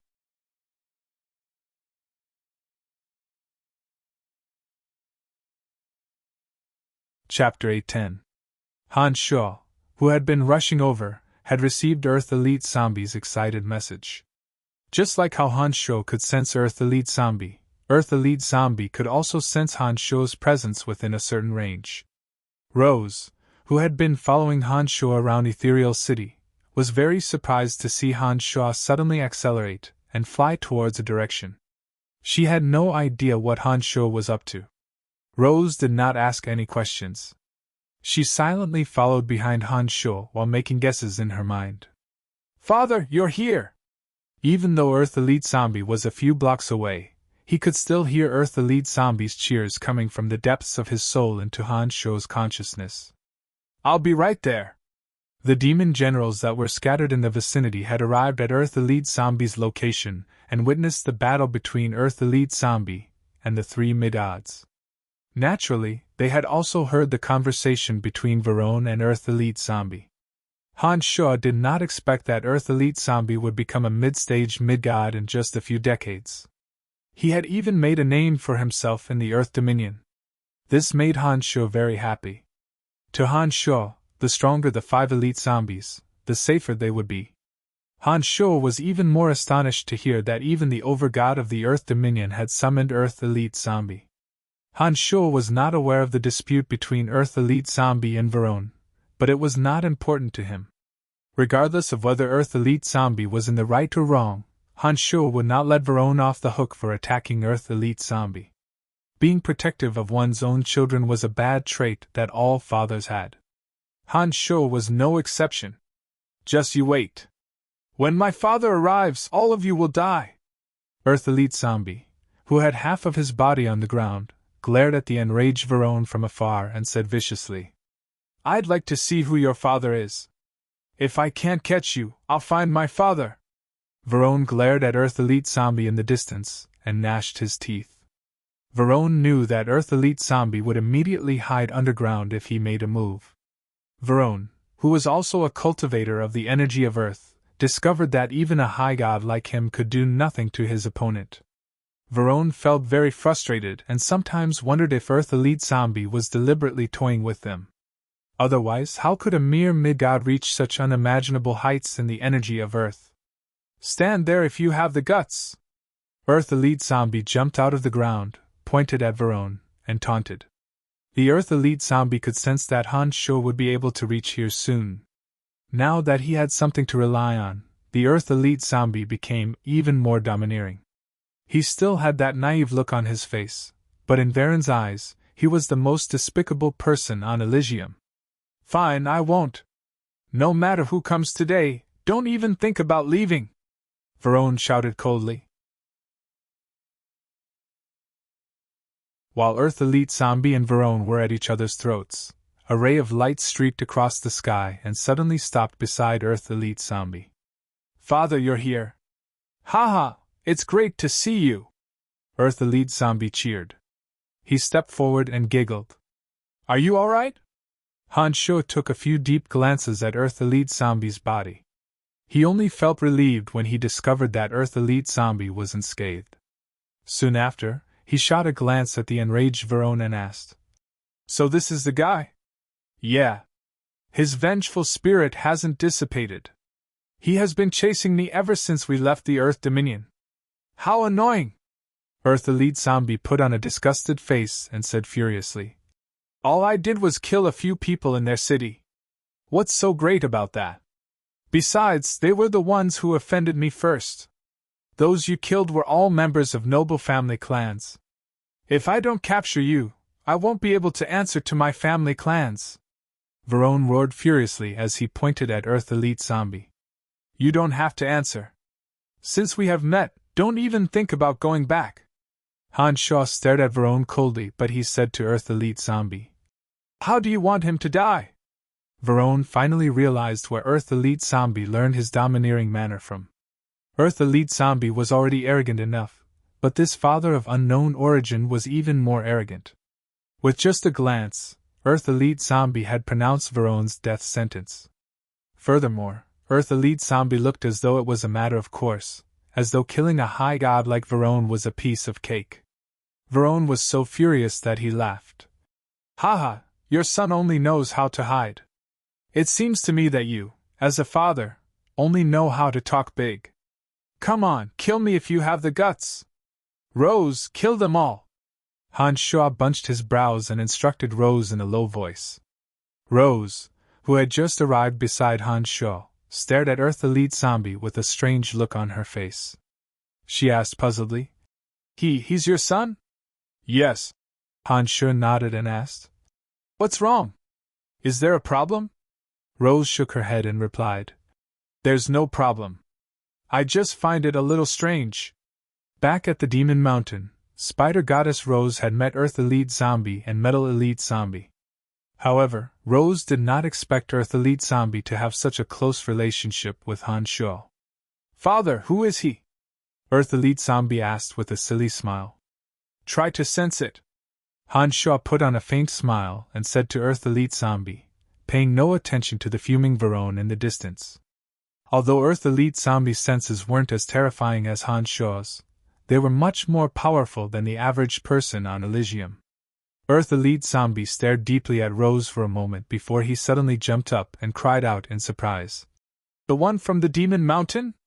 Humph! Rose glared at Earth Elite Zombie. She was still rather angry and said, You thief!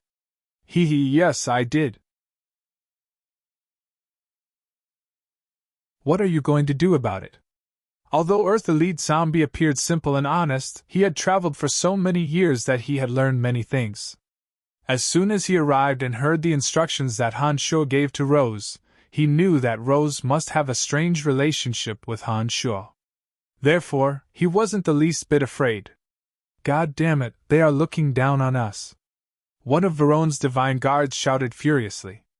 Verone, who was infuriated, could no longer endure it. He let out a loud roar and charged at Han Shaw. All right, that's enough, shouted Han Shaw.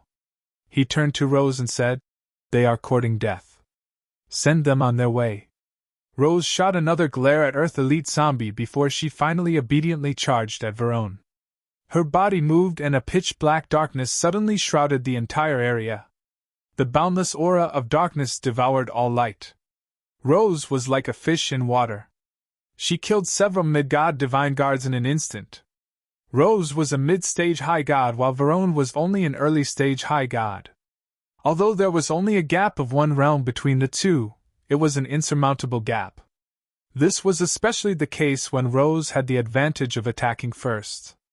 She had shrouded the entire area in her dominion of darkness.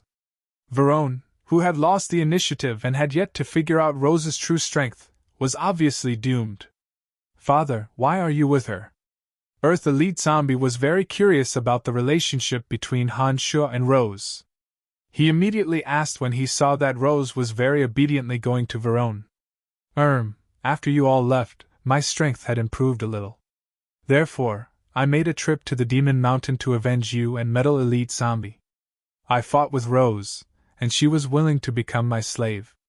So I took her in," said Earth Elite Zombie. After all, he was worried that the Earth Elite Zombie would blame him, his father, for not killing Rose. Hoo, so that's how it is. Back then, she hunted us down and tried to kill us. But now, she's working for us," said Earth Elite Zombie proudly. He did not seem to be dissatisfied with the fact that Han Shaw did not kill Rose. After spending so much time with Han Shaw, Rose's style of doing things had been influenced by Han Shaw. She did not attack Verone right from the start in her Dominion of Darkness. Instead, she made use of the fact that Verone was lost in the Dominion of Darkness to kill those mid-god divine guards. Only a mid-god could stand no chance against Rose. In the blink of an eye, all those divine guards who had been pursuing Earth Elite Zombie from the Earth Dominion to the Space Dominion were killed by Rose. It was only after their corpses collapsed to the ground that Rose went all out against Verone. Under Rose's attacks, Verone could not retaliate at all. He tried his best to defend against Rose's attacks, but he felt more and more powerless. As soon as Verone saw Han Shaw, he treated Han Shaw as a mid-god. That was because no one could tell that Han Shaw's most powerful demonic arts were his avatars. Verone did not know about Han Shaw's reputation. In his eyes, Han Shaw was just a mid-god. Verone, naturally, would not take a mid-god seriously. He did not even take Rose seriously. Although he couldn't quite gauge Rose's strength, he had heard Han Shaw giving Rose the order. In his opinion, a person who could be ordered around by a mid-god like Han Shaw, no matter how strong he was, couldn't be too powerful. Therefore, he started to look down on Rose. It was only when Rose unleashed her domain of divinity unique to high gods that Verone realized that he had made a grave mistake. If he had known that Rose possessed mid-stage high god strength, he wouldn't have stayed in the first place. He would have fled as far away as he could. Verone, who was filled with regret, could only helplessly fend off Rose's merciless attacks. At this rate, it was only a matter of time before he lost his life. Just as Verone was about to lose all hope, an aged voice sounded from afar. "Gentlemen, please stop!" An old man with a head full of white hair and a withered yellow wooden staff tore through space and appeared out of nowhere. With a wave of his hand, the area where Rose and Verone were fighting was instantly frozen. Time stopped, and Rose and Verone froze everything around them.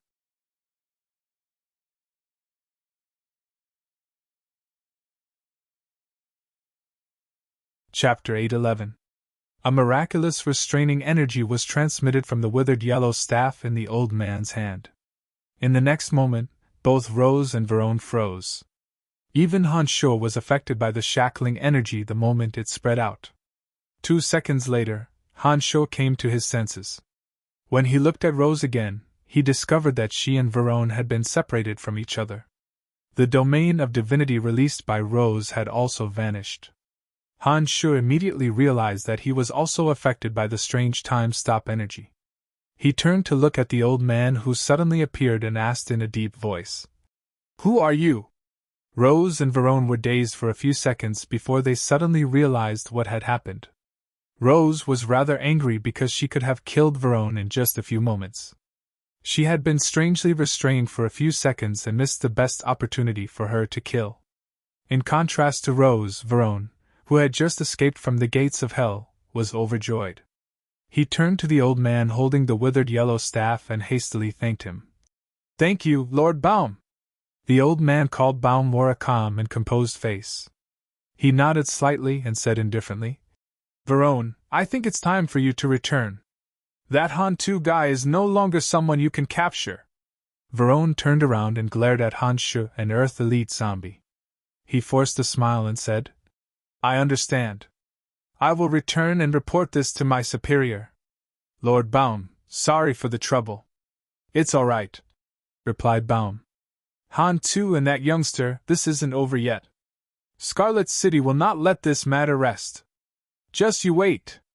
Verone put on a fierce face and asked, "That woman, what's your name?" "I will remember you," Rose replied disdainfully. She remained silent beside Han Shaw. Do you think you can escape? Han Sho coldly shouted. In a deep voice, he said, I said that I will kill you and you will die. No one can stop me. With that said, Han Sho suddenly walked towards Verone step by step, his eyes fixed on the old man named Baum. Baum furrowed his brows, seemingly displeased by Han Sho's impudence. I'm the city lord of Ethereal City. Duels are not allowed in the city. No matter who you are, since you've come to Ethereal City, you'll have to abide by the rules of Ethereal City, Baum said softly as he looked at Han Sho approaching him. Why didn't you stop Verone's men when they were chasing after Han too? Why did you suddenly show up when Verone was about to die? Aren't you a little incompetent as a city lord? Han Sho sneered. Baum possessed late-stage high god strength and cultivated in the mysterious edict of space and time. Under normal circumstances, Baum would not be willing to make an enemy of Verone. However, from what Han Sho observed, Baum and Verone obviously knew each other. What Baum was doing was to protect Verone. For the sake of Earth Elite Zombie, Han Sho wasn't afraid of offending Baum. Although Han Sho possessed the power to freeze time and space, he couldn't maintain it for a long period of time. The reason why Han Sho fell for Baum's attack was that he did not have any defensive measures in place. Han Sho believed that once he was prepared, it wouldn't be easy for Baum to freeze the space around him. Fights between mid-gods take place in every corner of Ethereal City. I don't have the time and energy to monitor every fight. I can only detect fights between high gods with the energy towers I have set up beforehand, explained Baum calmly with his eyes locked on Han Sho. He could sense that Han Sho was not an ordinary mid-god. That aura was clearly not something a mid-god should possess. For someone to attack Han Sho after learning his identity, he was either an idiot or a truly fearless expert. Han Sho was obviously the latter type of person. Bullshit! Han Sho snorted disdainfully at Baum's explanation. Step by step, he accelerated towards Baum and Verone. Cauldron Spirit's energy abruptly poured into his body, and the invincible Omen body was instantly formed. Baum's heart sank. He waved the yellowed wooden staff in his hand. Bizarre undulations suddenly spread out from the staff. The energy from the wooden staff affected the edict of time and space. A space-time boundary suddenly enveloped Han Sho. In an instant, Han Sho felt as though he was trapped inside a space-time mirror. He couldn't move his body at all. A wave of undulations even landed on his consciousness, as though it was trying to freeze his thoughts. Han Sho's consciousness suddenly split into hundreds and thousands of strands. They constantly intersected and vibrated in his brain, forming a vortex that devoured the wave of undulations attacking his consciousness. Before the bizarre undulations could form any resistance, the hundreds of attacks from Han Sho's consciousness vortex landed and minced the undulations into pieces. Without the threat from the strange undulations, Han Sho immediately sensed that every cell in his body had been frozen solid. He could also feel that he was frozen in midair. It was as though space had turned into a fossil and he had become a specimen within a fossil. It was a very strange feeling that made Han Sho very uncomfortable. The energy of the space-time boundary filled every corner of the area. However, after Han Sho's consciousness evaded the attack, the strange feeling only lasted for 1 or 2 seconds. In the next moment, all the cells in his body seemed to have been suddenly activated. They rapidly exploded, split, and reorganized. The invincible Omen body was like gunpowder that had been ignited. In an instant, an astonishing defensive power erupted. Crisp sounds could be heard coming from Han Sho's bones. Finally, after a loud crack, Han Sho regained the ability to move. At that moment, Han Sho felt as though the entire space-time had been shattered. Many space-time fissures visible to the naked eye were torn apart, and then mended at an even faster speed. As though nothing had happened, Han Sho continued to walk towards Baum and Verone with a grim and callous face.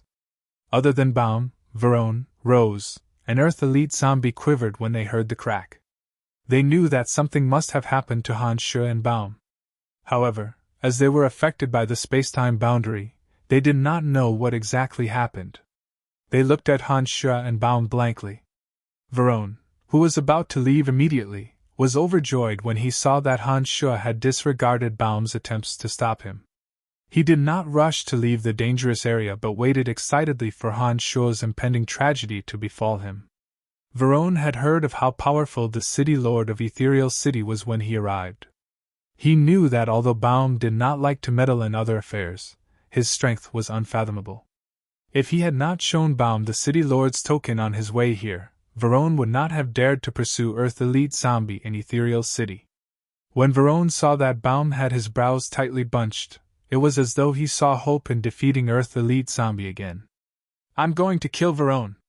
I'm going to kill Varone. It has nothing to do with you. Are you really going to stop me?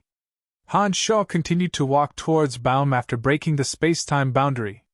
He deliberately unleashed Calvin Spirit's energy to the sky as he stared at Baum and shouted in a deep voice. Baum was caught in a dilemma. To be able to break his space-time boundary in just 3 seconds meant that Han Sha possessed the strength to fight him. He knew that once the battle began, the outcome would not be pleasant. He might even be injured. Those who cultivated in the Edict of Space would not fall into a deadly situation as long as they were careful. Being injured was usually a very miserable experience. Although Baum was somewhat apprehensive about Han Sha's strength, as Han Sha did not have an overwhelming advantage in terms of strength, Baum was not worried about his own safety. However, to an expert of his realm, being injured was a very painful thing. Seeing that Han Sha was getting closer and closer, Baum began to consider if he should really fight Han Sha because of Baum. Varone seemed to have noticed Baum's hesitation and hastily said, Lord Baum, this is Ethereal City. As the city lord, you should sternly stop an outsider who dares to challenge your authority. Varone did not know what kind of relationship his city lord had with Baum, but judging from the current situation, it should not be a deep friendship. He began to worry that Baum would abandon him because of Han Sha's overwhelming strength. Varone's shout made the hesitant Baum make up his mind. He was the city lord of Ethereal City. Even if it was for the sake of his reputation, he had no choice but to fight. If you want to kill Varone, you can wait until he leaves Ethereal City. Baum stared at Han Sha silently. His pupils gradually contracted and he said, As long as he is in Ethereal City, I will stop you. Rose, go kill him. I will stop this old man. After getting his answer, Han Sha no longer hesitated. Fearing that Varone would seize the opportunity to escape, Han Sha calmly instructed Rose. As soon as Han Sha finished those words, the demon's lair edge suddenly extended out from his palm. 17 flying swords whizzed out and bombarded Baum. As soon as the 17 flying swords appeared, Han Sha, who was wielding the demon's lair edge, also rushed forward. He also threw out the banner of hallucination with his left hand to confuse Baum's vision. At the same time, the banner of hallucination shrouded Varone, who was about to escape. Rose and Han Sha had been together for a long time. They were used to sparring and sparring. Therefore, she knew Han Sha's moves like the back of her hand. As soon as Han Sha made his move, Rose coordinated with him and flew forward. She infused her darkness divine energy into her long hair. Under the cover of the banner of hallucination, she mysteriously appeared beside Varone. Before Varone could react, the endless darkness once again engulfed him. Baum immediately felt the pressure increase when the 17 flying swords slashed at him. He had no choice but to forcefully alter the Edict of Space and Time with the wooden staff in his hand.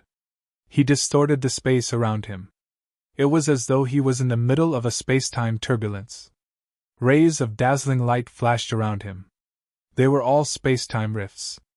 The flying swords were clearly aimed at Baum. However, when they were hit by the distorted space, they immediately fell into another dimension. If it weren't for the fact that Han Sha's consciousness was in sync with the flying swords, allowing him to skillfully control each flying sword, and forcefully withdraw the flying swords before they were completely engulfed by the space-time turbulence, all 17 flying swords would have been lost. Those who cultivate in the Edict of Space are indeed difficult to deal with, Han Sha thought to himself.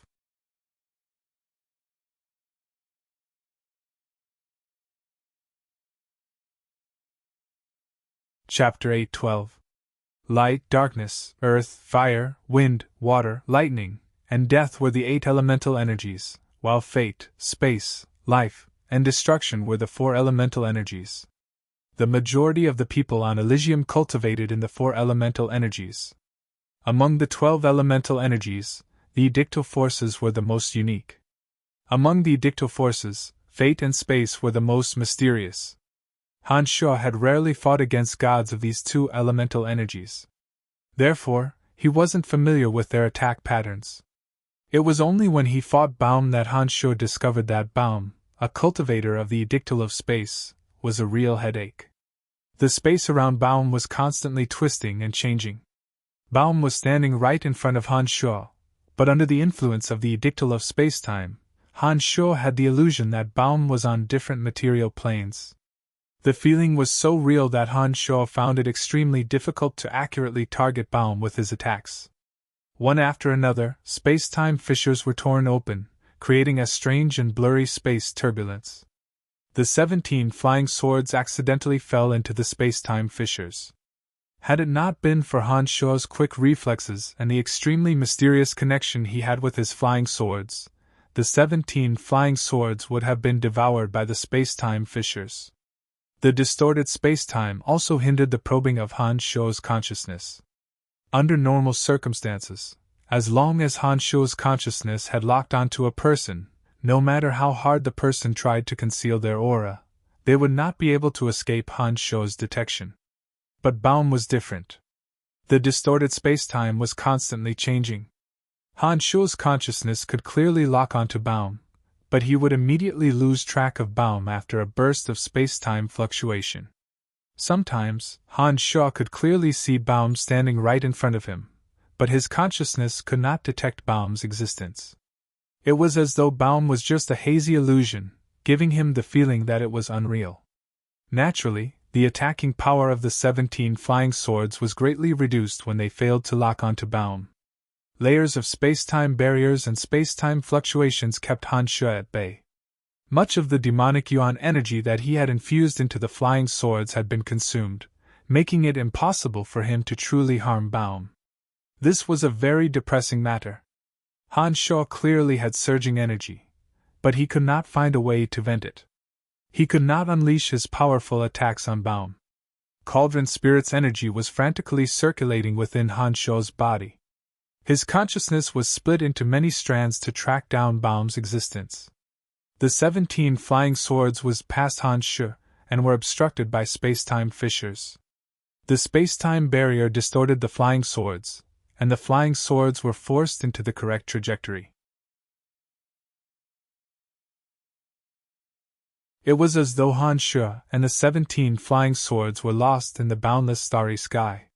Han Shuo was extremely sullen, but City Lord Baum of Ethereal City wasn't having a good time either. The 17 flying swords wreaked havoc in the distorted space he had released.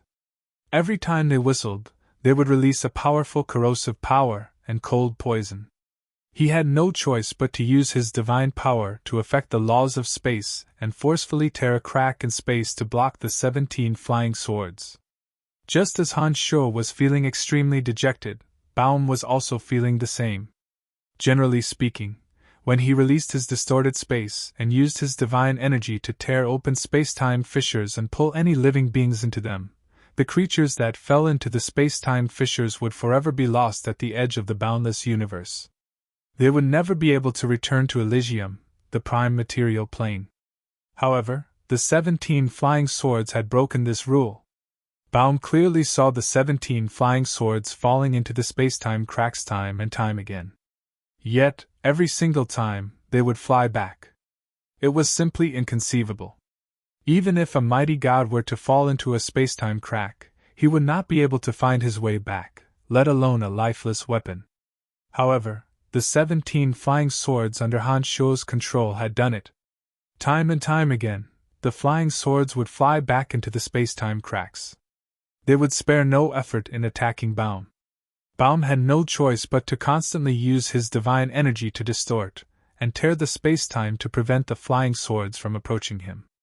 Baum did not have it any easier than Han Shuo. What shocked Baum even more was that in the space-time discontinuum he had created, Han Sho seemed to always be able to detect his position. The 17 flying swords would chase after him again and again, forcing Baum to shuttle through the space-time cracks to evade the attacks. This was yet another anomaly that made Baum turn pale with fright. In this space-time discontinuum he had created, Baum had connected a dozen or so space-time tunnels that overlapped with each other, allowing him to shuttle through space-time cracks in a short period of time. Baum might appear to be in the space-time discontinuum, but as soon as he entered a space-time crack, he would be separated from Elysium by an unknown distance. Baum found it inconceivable that Han Sho was able to lock onto him so quickly. Baum was becoming more and more apprehensive of Han Sho. While Han Sho and Baum were in a state of despair, Rose had found Verone as instructed by Han Sho. Verone had fought Rose before and naturally knew that she was much stronger than him. When he saw that Han Sho had not been defeated by Baum in an instant, he decided to retreat. Unfortunately for him, Rose did not give him the chance. The moment Han Sho made his move, Rose had gone all out. Verone was only distracted for a moment. By the time he came back to his senses, Rose had already arrived beside him. Before he could react, he found himself in boundless darkness once again. Rose's ferocious attacks were about to land on him. It was at this moment that Verone started regretting his decision. He thought to himself, why didn't I take the opportunity to escape? Why did I have to stay and watch the show? I'm done for. I'm once again trapped by this terrifying woman. It was obvious that Verone was no match for Rose. This time, Rose had gone all out in her attacks. She had even disregarded her own injuries to kill Verone. With that, Verone had no chance of surviving. In just a few moments, he had suffered multiple injuries on his body. Han Sho, who had been attacking for a long time but was unable to make any headway, was extremely frustrated. He had fought against so many experts but never once had he been so powerless. Even when fighting against Hofs, who was also a late-stage high god, Han Sho was able to fight to his heart's content. He even managed to gain a slight advantage by relying on Cauldron Spirit's energy. But when fighting against Baum, who cultivated in the Edict of Space, Han Sho's 17 flying swords were unable to form the Vici Hell magic formation. He would even lose track of Baum if he was distracted for a moment. He could not sense any trace of Baum's aura. This made Han Sho feel very helpless, but there was nothing he could do. Just as Han Sho was about to curse in frustration, he received a message from Cauldron Spirit. Master, let me help you. You can break this annoying space barrier? Han Sho was stunned. There are a dozen or so smaller space-time tunnels that have been forcibly merged together. That guy is constantly changing his position in each space-time tunnel. Every space-time tunnel that he enters will be cut off from Elysium. That is why your consciousness will suddenly lose track of him, explained Cauldron Spirit. Then it transmitted. Master, don't forget that the interior of my cauldron is also an independent space. In the largest space of the cauldron, there are also smaller spaces that I have opened up for demon generals. My understanding of the profound edict of space is not inferior to his. Back then, the exalted Demon Lord also relied on my understanding of the profound edict of space to forcefully blast open the interplanar tunnel between the two universes. Breaking this space barrier shouldn't be a problem for me. All right, give it a try. Han Sho was overjoyed and hastily transmitted. Then I will have to withdraw the energy I transferred to you first. Otherwise, I might run out of energy, Cauldron Spirit explained to Han Sho. Han Sho immediately felt the energy in his body rapidly flowing back to Cauldron Spirit. It was only when Han Sho sensed the feeling of exhaustion that Cauldron Spirit suddenly flew out of Han Sho's body. It turned into a streak of dark radiance, and shot into the space barrier created by Baum. Suddenly, hundreds of pitch-black shadows fluttered out of the cauldron of myriad demon like a swarm of bats. They dispersed in all directions within the distorted space. Even the 17 flying swords were manipulated by the cauldron of myriad demon. They turned into 17 whizzing shadows and shot in 17 different directions. Baum, who was feeling extremely gloomy, immediately sensed that the space he had created was violently fluctuating. The layers of fluctuations filled all the interplanar tunnels he had created using his divine energy. In a miraculous manner, the fluctuations arrived at the trigger point of the interplanar tunnel he had created. Baum, who was shuttling through the interplanar tunnel, was aghast. He knew that only someone who cultivated in the edict of space and possessed strength equal to his own could find the trigger point of the interplanar tunnel he had created. But that person clearly didn't cultivate in the edict of space. How is this possible? Baum turned pale with fright. It was only now that Baum started to panic. A person who could accurately pinpoint the trigger point of the interplanar tunnel meant that when he tore apart the interplanar tunnel and left this place, that person could also locate and destroy the trigger point of the interplanar tunnel he had created, cutting off any chance of escape. In other words, if Han Sho gained the upper hand in this battle, Baum might not just be injured, he might even die. Baum began to regret. He regretted putting himself in such a disadvantageous position because of a trivial matter. It was at this moment that he suddenly sensed a force bombarding all the trigger points of the interplanar tunnels. Before he could react, a violent rumble came from all directions. One after another, the interplanar tunnels collapsed. Baum's mind was in a mess. He hastily walked out of the interplanar tunnel he was temporarily residing in. He did not want to be dragged to the edge of the universe by the shockwaves. He was not the overgod of space. He did not have the ability to travel through interplanar tunnels at will. When his interplanar barrier completely collapsed, Baum heard a blood-curdling scream. He hastily lowered his head and saw that Verone had been killed. Baum knew that all his efforts were in vain when he saw Verone's lifeless body collapsing to the ground. For some unknown reason, Baum secretly rejoiced.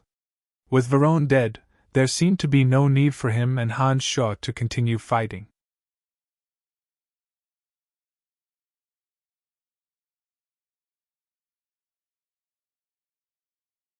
Chapter 813. As soon as the space-time barrier was broken, Han Sho could clearly sense Baum's location.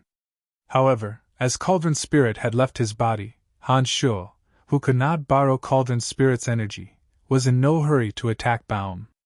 It was at this moment that Han Sho heard the blood-curdling screams of Verone's death. Han Sho stared blankly for a moment. After seeing that Verone was dead, Han Sho began to consider if he should continue fighting Baum. There was no enmity between him and Baum. There was no reason for him to fight Baum to the death. Therefore, Han Sho was somewhat apprehensive of Baum because even if the space-time barrier was broken, he was not confident that he could kill Baum. Therefore, Han Sho began to hesitate. It was at this moment that the cauldron of Myriad Demon flew back and instantly disappeared into Han Sho's body. It immediately transmitted, "Master, the space-time barrier has been broken. This fella's strength is extraordinary. I wonder if he has any other tricks up his sleeves. Should we make a move?" Rose, who had killed Verone, silently returned to Han Sho's side. She looked at Baum vigilantly, waiting for Han Sho's order. She would lead the charge and fight Baum to the death. "Verone is dead. I don't think there's any need for us to fight to the death, right?" To Han Sho's surprise, while he was hesitating, Baum spoke first. Baum's attitude was much friendlier than before. He even squeezed out a somewhat forced smile. It was obvious that Baum was not used to this kind of forced smile. It was as though his smile was forcefully pulled out of his skin and flesh. It looked very awkward no matter how one looked at it. Han Sho stared blankly for a moment. He stared at Baum in silence. His eyes were flickering with uncertainty. Baum was startled. He thought to himself, "Is this fella really going to fight me to the death?" When the space barrier was broken, he knew that not only could Han Sho fight him for real, but he also had the means to threaten his life. He was extremely wary of Han Sho, and did not want to form an irreconcilable grudge with Han Sho just because of Verone. Baum's imagination ran wild while he was secretly on guard. He was afraid that Han Sho would suddenly launch a sudden attack and catch him off guard. "That's right. We have no enmity between us. There's no need to make a big fuss over a small character. While Baum's mind was in turmoil, Hans Shaw suddenly put on a faint smile. He took the initiative to withdraw the 17 flying swords that were hovering in the air, indicating that he had no intention of continuing the battle. This was Ethereal City. Hans Shaw had to stay in the city to wait for the arrival of the other 4 little ones and Little Skull. On the other hand, Baum was the city lord of Ethereal City. If Hans Shaw were to fight recklessly, he would not be able to stay in Ethereal City any longer even if he won. Even if he won, it would be impossible for him to come out unscathed. If the battle were to continue, the most likely outcome would be a lose-lose situation. If Baum were to be injured at this moment, his plan to head to the fringe would be postponed indefinitely. It was obvious that this was not in line with Hans Shaw's original intention. Therefore, he did not recklessly attack. Baum secretly heaved a sigh of relief when he saw that Hans Shaw had voluntarily withdrawn his magical weapon. He also withdrew his defensive measures as if he was facing a formidable enemy. After taking a few deep glances at Hans Shaw, Baum explained, "I've met the City Lord of Red Earth City once. We can be considered to be friends. I did intend to protect Verone just now. However, I did not expect that you would possess such strength. My friendship with the City Lord of Red Earth City has not reached the point where I would risk my life for him. Now that Verone is dead, I have nothing else to say." Hans Shaw thought to himself, this person is being honest now. Although Hans Shaw did not have a favorable impression of Baum, he did not have a bad impression of him either. He calmly nodded and gently replied, "Yes, there was some misunderstanding. I hope that the City Lord will not take it to heart." Suddenly, a large company of divine guards flew over from the distance. There were 3 high gods among them, 2 early-stage high gods and 1 mid-stage high god. When the company arrived, the mid-god leader hastily asked, "City Lord, what's going on?" The battle between Hans Shaw and Baum had generated intense energy ripples.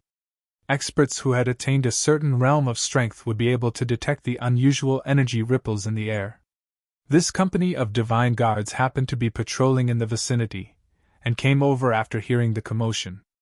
After they arrived, they naturally surrounded Hans Shaw, Rose, an Earth Elite zombie in the middle of the battlefield. Each and every one of them acted as though they were facing a formidable foe. It was obvious that Hans Shaw and the other 2 were enemies who had disrupted the order of Ethereal City. As soon as Baum gave the command, they would charge at Hans Shaw and the other 2 without hesitation. The situation that had just eased up was suddenly filled with the smell of gunpowder. With the demon generals scattered around, the company of divine guards was right under Hans Shaw's nose. Given Hans Shaw, Rose, and Earth Elite zombie strengths, it would not be difficult for them to leave this place. Therefore, Hans Shaw did not pay any attention to them. All he did was look at Baum with great interest. Baum, who had just fought against Hans Shaw, knew better than anyone else just how terrifying Hans Shaw's strength was. Baum was startled when he saw that the company of divine guards appeared at such an untimely time and surrounded Hans Shaw and the other 2 as though they were enemies. He hastily said, "Don't attack." This friend of mine and I had a small misunderstanding.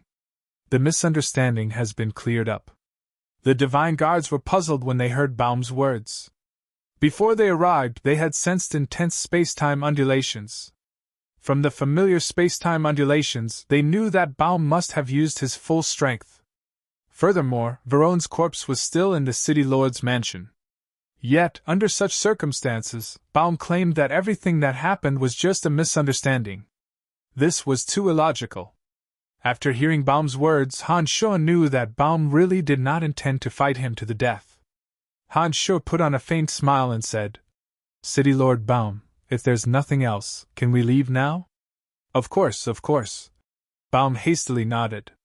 But after staring blankly for a moment, he suddenly said, "Wait." Hans Shaw's face turned solemn. He slightly bunched his brows and looked at Baum in puzzlement. "Don't misunderstand, I don't mean anything else," Baum hastily explained when he saw that Hans Shaw seemed displeased. "I just want to know who you are." An expert as young as you would not be a nameless character in any dominion. I just want to know the identity of the person who fought me. Is this request too much? Han Sho laughed involuntarily and said, I see. Haha, my name is Brian. I am from the City of Shadows in the Darkness Dominion. Brian.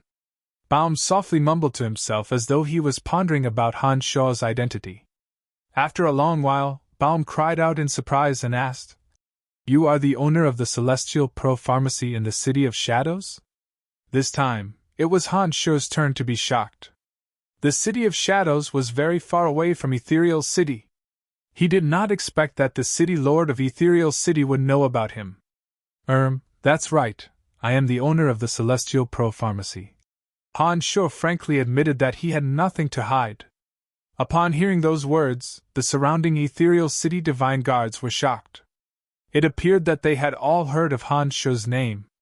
Their gazes were completely different from before. They seemed to be anticipating something. I did not expect the rumors to be true. Heroes are born from youth. Baum was greatly astonished. He had never believed the rumors from the City of Shadows and the Darkness Dominion. He thought that the rumors had exaggerated Han Sho's true strength. But after today's battle, Baum realized that the rumors were wrong. Not only did the rumors not exaggerate Han Sho's strength, but they also belittled his strength. After thinking for a moment, Baum suddenly said, Brian, I wonder if you are interested in opening a branch of the Celestial Pro Pharmacy in Ethereal City? If you are willing, we can have a good discussion. There are many people from the Darkness Dominion who visit Ethereal City, and all of them, without exception, have praised the miraculous medicines you refine.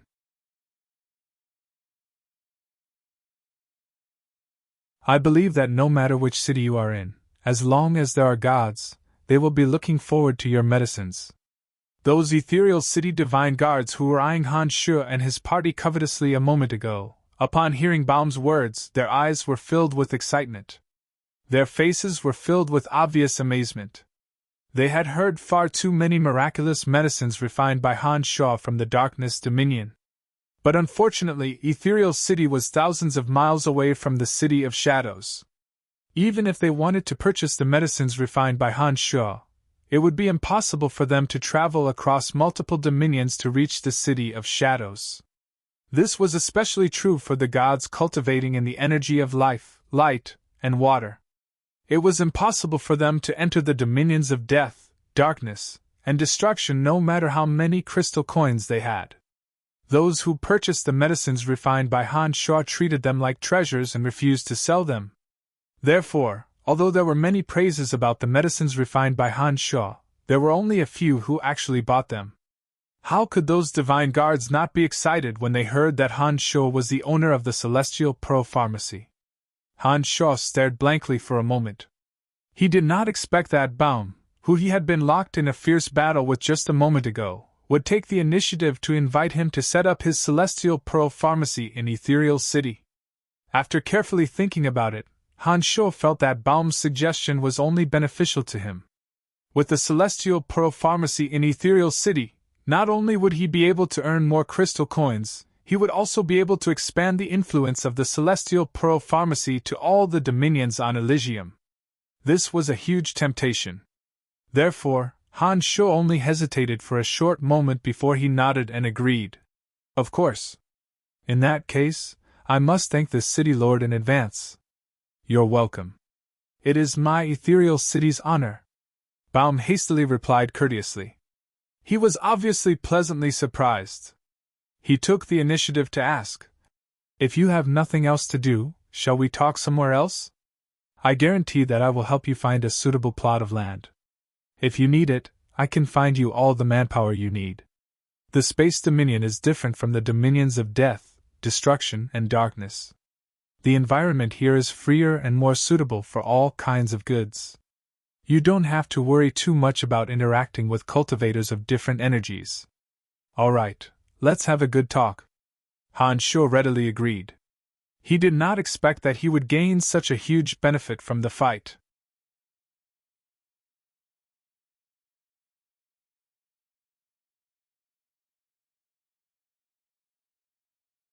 Chapter 8:14. **** At the City Lord's mansion in Ethereal City. Baum treated Han Shuo as an honored guest and treated Han Shuo with the utmost courtesy. Some of the people in the City Lord's mansion of Ethereal City who didn't know what was going on were secretly amazed. They couldn't understand why the City Lord would treat a young man in such a grand manner. When those people learned of Han Shuo's identity from the divine guards around him, they looked at Han Shuo with excited gazes. It appeared that those gods who had purchased celestial pro-pharmacy from the City of Shadows had done much to promote Han Shuo. Baum was different from those large and ancient family clans in the City of Shadows. Although he was the City Lord of Ethereal City, he did not establish any family clan. He did not even have a single relative. His City Lord's mansion was very simple and crude, but it gave off a solemn and dignified feeling. One could tell that those divine guards very much loved and respected him as the City Lord. Although he did not establish any family clan, the few divine guards under his command were enough for him to firmly control the city. After arriving at the City Lord's mansion, Han Shuo and Baum quickly settled on the details of the collaboration. Baum very straightforwardly ceded a shop in the most flourishing area of Ethereal City to Han Shuo, and enthusiastically said that he would help Han Shuo with everything. Han Shuo was not used to Baum's sudden change in attitude. After listening to Baum's arrangements, Han Shuo asked, "Thank you for your generosity, City Lord. I will give you 30% of the profits from the Celestial Pro-Pharmacy. What do you think?" Back then, Bolton and Li Wei traveled thousands of miles to the City of Shadows to look for Han Shuo to establish a branch of Celestial Pro-Pharmacy in their family clans. Their intention was to cooperate and make a fortune together. From Han Shuo's point of view, Baum must have some ulterior motives for being so enthusiastic and helping him with everything. Therefore, Han Shuo pondered for a moment before he proposed such a method. To Han Shuo's surprise, when Baum heard Han Shuo's straightforward method of dividing the profits, he shook his head and said, "There's no need for that. All you have to do is to follow the rules of Ethereal City and pay 10% of the taxes. This is the rule of Ethereal City. I won't ask for more from you." Han Shuo stared blankly for a moment. He was a little puzzled. The shop that Baum had given him was not a small one. Baum was even willing to help Han Shuo recruit manpower and settle all the paperwork. As long as Han Shuo refined the medicines, he could sell them directly. Baum was so enthusiastic in helping Han Shuo with everything, but he did not ask for any extra benefits. Wasn't this a little too strange? Under Han Shuo's astonished gaze, Baum explained, "You don't have to be so surprised.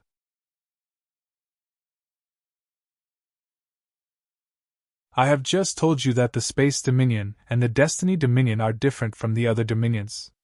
No one is forbidden from entering and living here. As the managers, we are just helping to maintain the basic operations. The environment here is completely free. Under normal circumstances, we will not interfere with your business.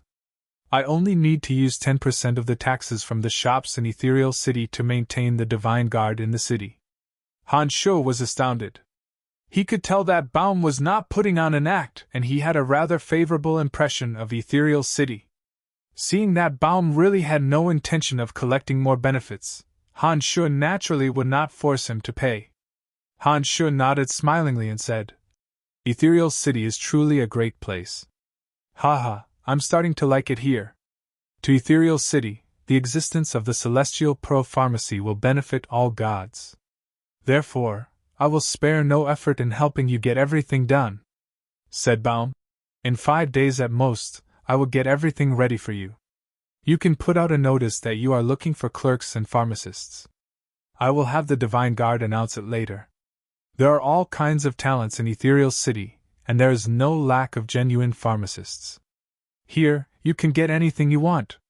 "That's great." Han Shuo put on a delighted face. He did not expect that Baum would still treat him in such a manner after their battle. This City Lord who did not have any family background had piqued Han Shuo's curiosity. "If you don't have a place to stay for the time being, you can stay in the City Lord's mansion.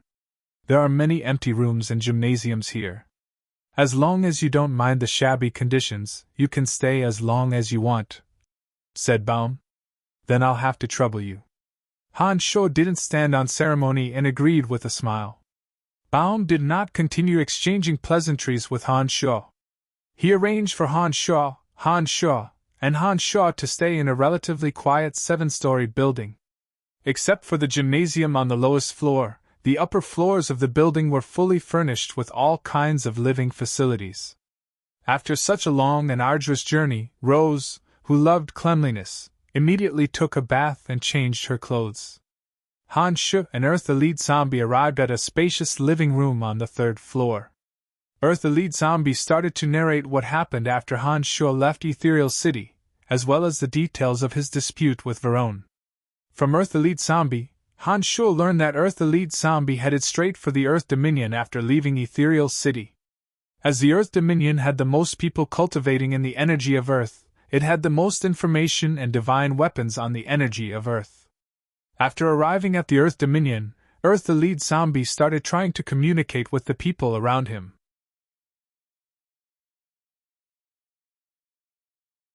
It was only after Earth Elite Zombie left Han Shu and prepared to assimilate into this world that Earth Elite Zombie realized how wonderful and complicated this world was. Interacting with all kinds of people had allowed Earth Elite Zombie to grow rapidly. He had met both good people and those with ulterior motives. In just a few short years, Earth Elite Zombie had experienced friendships and also experienced betrayals.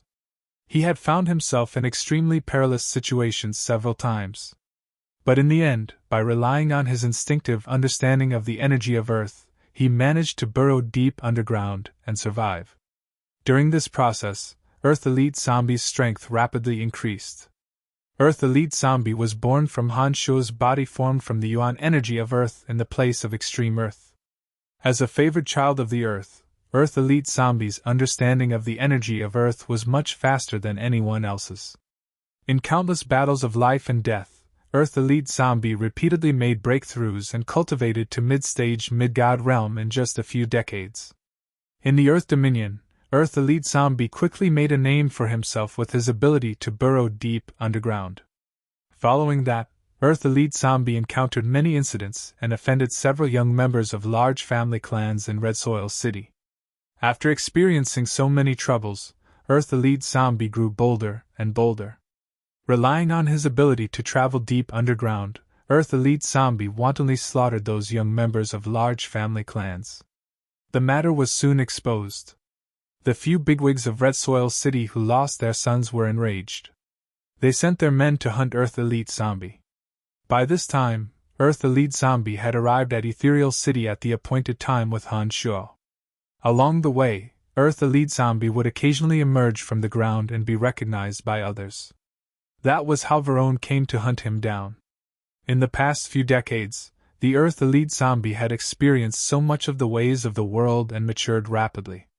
Whether in terms of speech or intelligence, he had clearly matured a lot. Listening to him talk about his experiences, Han Shu knew that he had truly become a highly intelligent being. He was no longer the simple-minded Earth Elite Zombie that would only listen to Han Shu's orders and do whatever he wanted. I didn't expect you to experience so many things after leaving me. It seems that you made the right decision back then, remarked Han Shu. When Earth Elite Zombie and the others were with Han Shu, they were completely reliant on him and followed his orders. The creatures they encountered in the netherworld were creatures with relatively low intelligence. As a result, their growth was very slow. After arriving on Elysium and moving to other dominions, they came into contact with those who were adept at playing dirty tricks. It was only natural that they would grow faster in such an environment.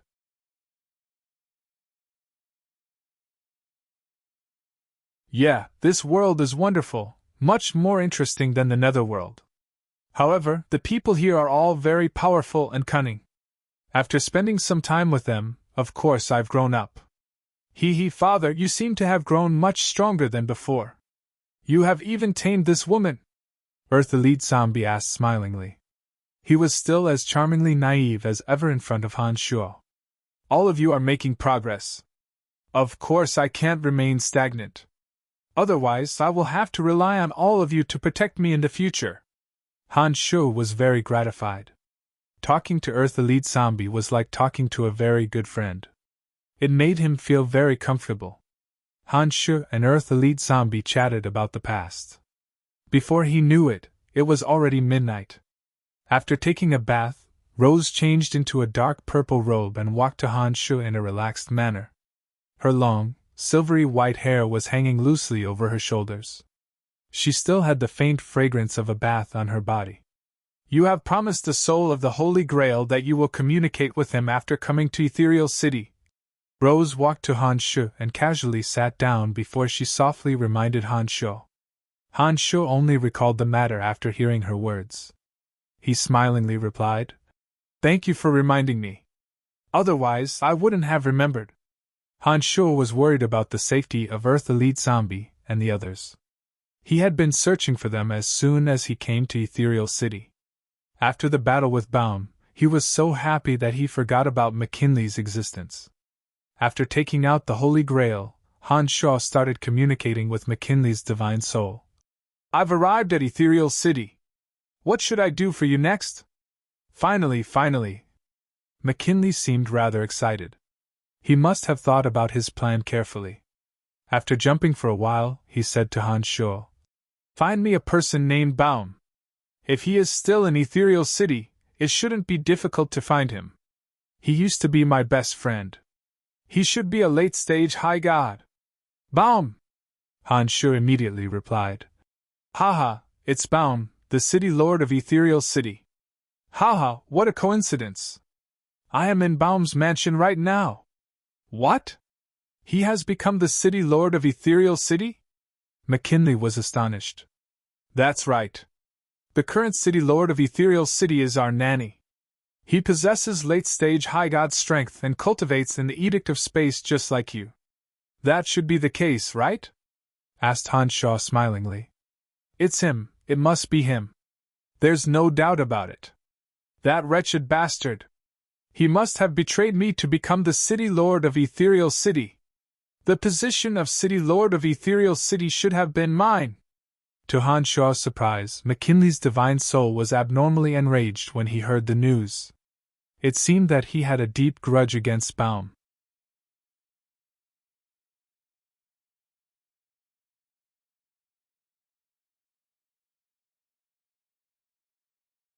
Chapter 8:15. From McKinley, Han Shu learned the truth of the matter. It turned out that the city lord of Ethereal City wasn't Baum. Those who cultivated in the Edict of Space and Time, after reaching a certain realm, would often need to wander the vast universe to sense the energy of space. Back then, the city lord of Ethereal City possessed late-stage high god strength. In order to pursue greater power, he had to leave the Elysium and travel to various material planes to increase his divine energy. Before he left Ethereal City, he wanted to find a new city lord for Ethereal City. Back then, McKinley and Baum had the best chances of becoming the next city lord. As McKinley had a good relationship with the former city lord, he should have had a higher chance of becoming the next city lord. However, it was at that time that McKinley became enemies with one of the three keepers of the light, Jar. As Jar possessed late-stage high god strength, McKinley had no choice but to hide for a period of time. As he had a good relationship with Baum, he told Baum where he was hiding. Little did he expect that not long after he hid, Jar would accurately locate him. Although Jar's strength was greater than McKinley's, he cultivated in the Edict of Space. Originally, he should have had a chance to escape by tearing a rift in space-time.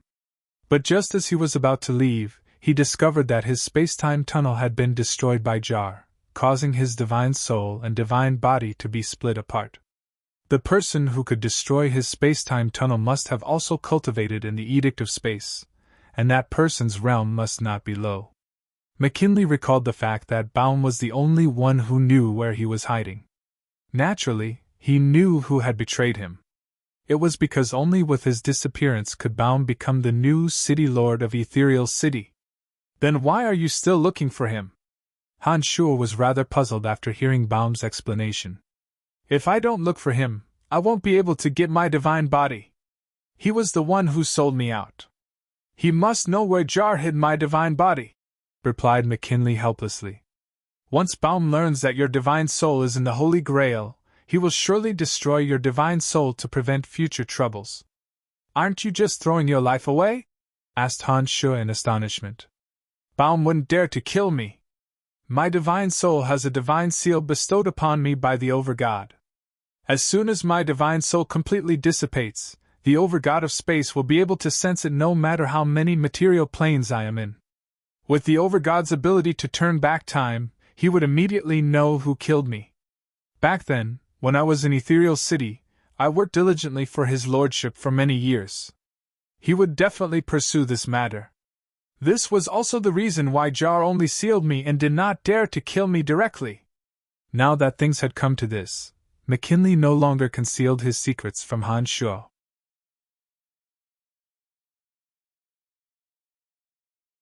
He frankly told Han Shu the reason why Baum dared not attack him.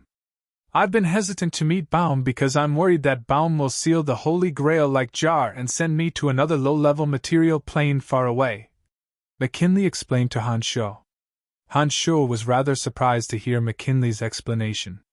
He did not expect that Baum's divine soul would contain a divine seal left behind by the Overgod of space. It seemed that McKinley was deeply trusted by the Overgod of space.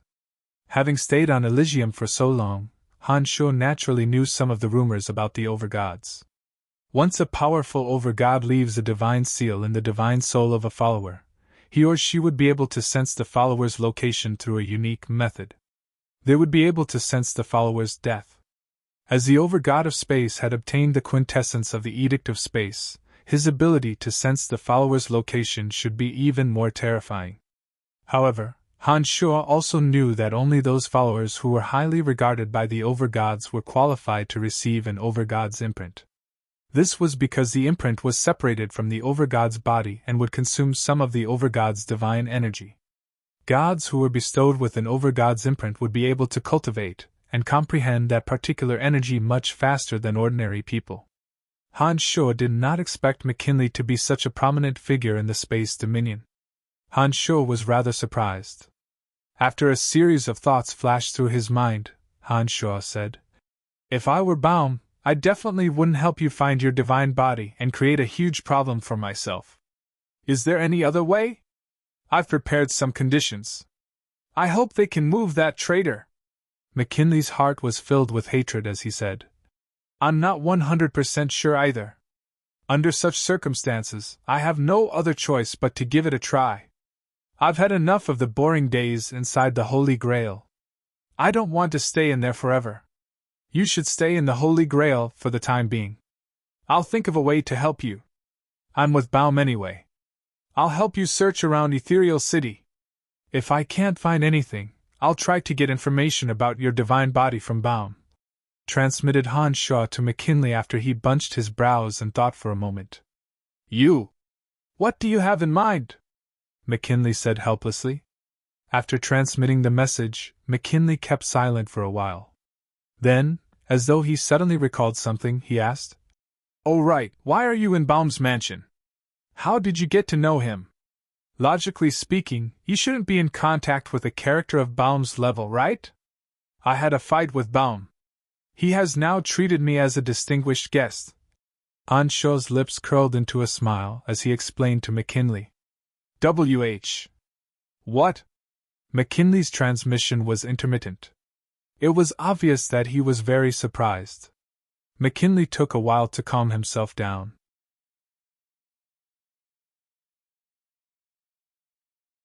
He asked anxiously, "How is it possible for you to fight Baum with your strength? Brian, you're joking, aren't you?" It was no wonder that McKinley would be so surprised.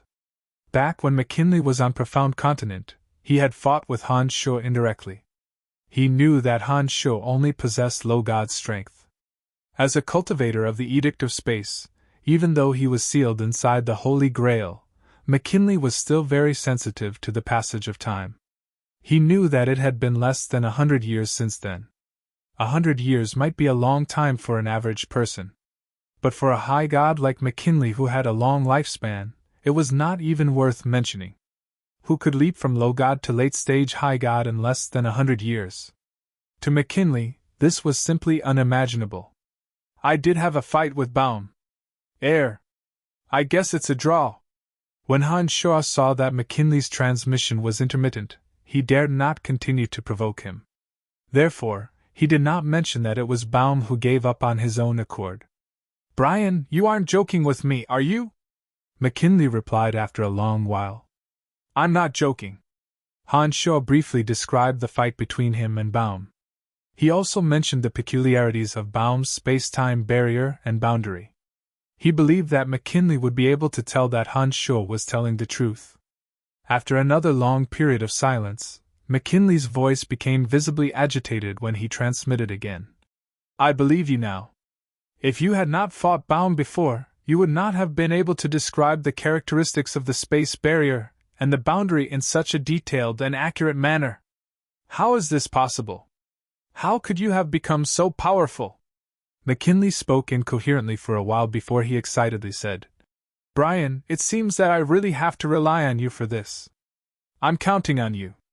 If you can find any information about my divine body, I will be sure to thank you properly. All right, I'll keep an eye on it. Just stay in the Holy Grail with peace of mind. Han Shaw knew that McKinley needed time to digest the shock he had given him. Therefore, he took the initiative to cut off the connection. Although Han Shaw knew about the grudge between McKinley and Baum, it did not affect his current cooperation with Baum. He would still take advantage of Baum as much as he could. He thought that once McKinley found his divine body, he would be able to take over Ethereal City. Wouldn't that be even more beneficial to him? With one thought, Han Shaw sent out a high-level demon general. He planned to keep an eye on Baum and observe him for a while before making any further decisions. Han Shaw was now on guard against Baum. After listening to McKinley's words, Han Shaw felt that Baum was a scheming person. Therefore, he had a different opinion about Baum's friendly offer. Han Shaw vaguely felt that Baum must have some ulterior motives for treating him so kindly. 5 days passed by in the blink of an eye.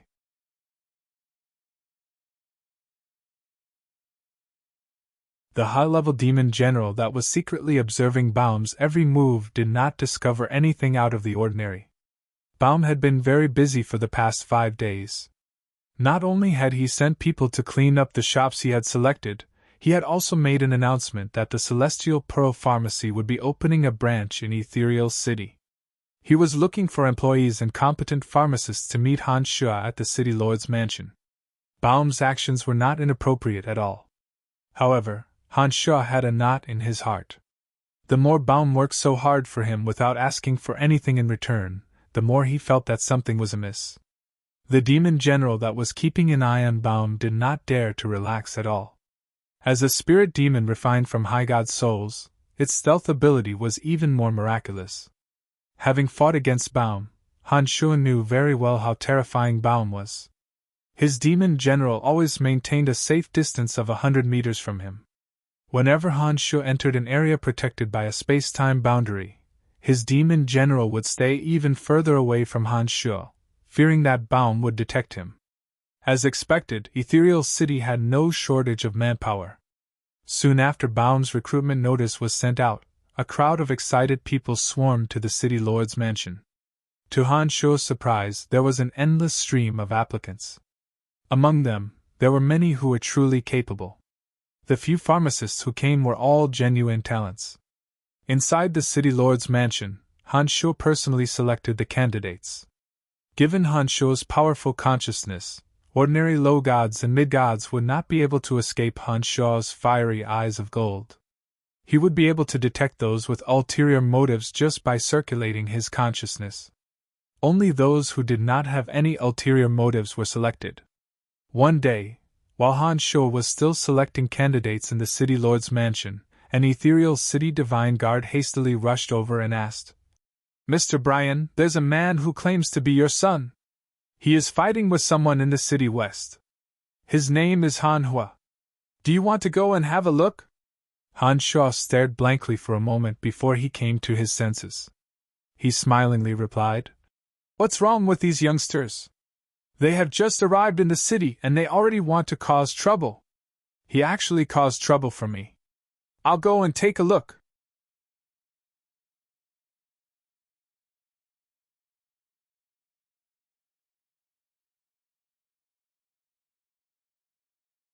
Chapter 8:16. When Han Sho arrived at the west side of the city and met with Fire Elite Zombie, he discovered that Han Sho's intelligence had evolved to a whole new level after he left. Han Sho's quarrel was with a divine weapon shop. After entering Ethereal City, Han Sho discovered that there were all kinds of shops all over the city. Instead of looking for Han Sho started roaming around the divine weapon shops. Han Sho got into a fight with the shopkeeper over the price of some ores. Fire Elite Zombie, who cultivated in the elemental energy of fire, had reached the acme of perfection in the utilization of the energy of fire. There were not many powerful experts in the shop. 5 or 6 shop assistants ganged up on Hanhua, and yet they were all covered with cuts and bruises. If it weren't for the Ethereal City Divine Guards nearby, Hanhua would have burned the shop down. When the Ethereal City Divine Guards learned of Han Sho's identity, and learned that he was Han Sho's son, they did not dare to act rashly. They immediately dispatched their men to the city lord's mansion to inform Han Sho, fearing that attacking Han Sho would incur Han Sho's wrath. Those divine guards knew about Han Sho. From the way the city lord of Ethereal City treated Han Sho, they knew that Han Sho was not a person to be trifled with. On top of that, Han Sho was a genius pharmacist. Once the Celestial Pro Pharmacy opened in Ethereal City, they would have to maintain a good relationship with Han Sho if they wanted to purchase suitable medicines. Therefore, they dared not offend Han Sho. When Han Sho and Han Tu arrived at the shop, they discovered that the front door of the shop was charred black. Han Hua was standing at the entrance, glaring at the few shopkeepers. "Father, you have arrived first!" Han Hua immediately cheered as soon as Han Sho appeared. He came over and gave Han Tu a big hug before turning to look at Han Sho smilingly. "What's wrong?" Han Sho was also very happy. However, the Ethereal City Divine Guards around him were wearing awkward faces and the few shopkeepers were looking at them furiously. Han Sho felt that it was better to get to the bottom of the situation first. Mr. Brian, your son didn't pay for the things he bought." The Divine Guard who was in charge of this matter recognized Han Sho and put on an embarrassed face. Han Sho was stunned. He looked at Han Hua suspiciously and asked, "You really didn't pay?" "They're talking nonsense. It's just a fire obsidian. How dare they ask me for 50 black crystal coins? They're clearly trying to rip me off. Xiao Jin said that the fire obsidian is worthless and he can get as many as he wants. I'm already giving them enough face by giving them 5 black crystal coins for such a cheap stone." Han Hua was enraged. He pointed at the few shop assistants and said irritably, "You bastards, do you think I won't tear down your shop?"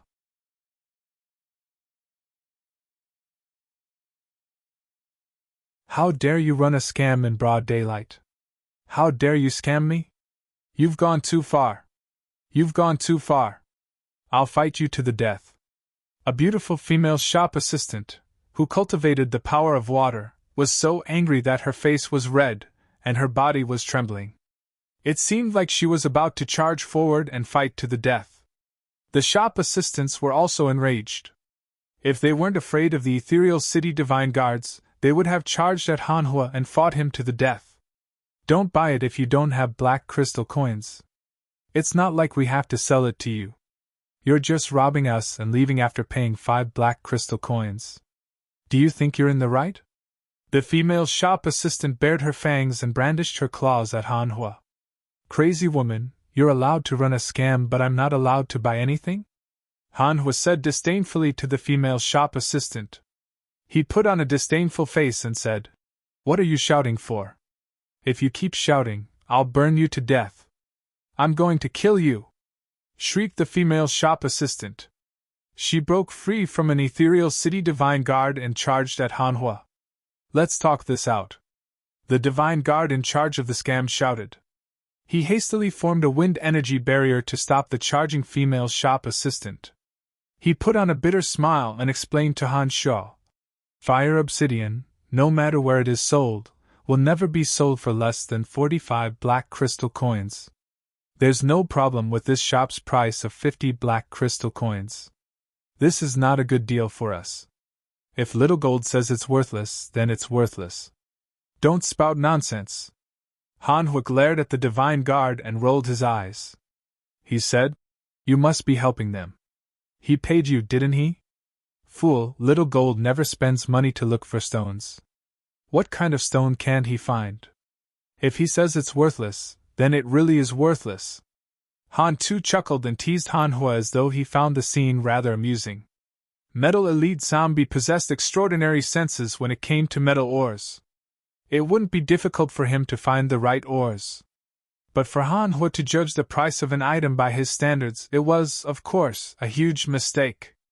Hanhua would not have believed the words of others. But after hearing Han Tu's words, he was greatly astonished. He scratched his head and softly cried out, "So that means I've really made a mistake? That woman, forget it. I'll give you this stupid stone.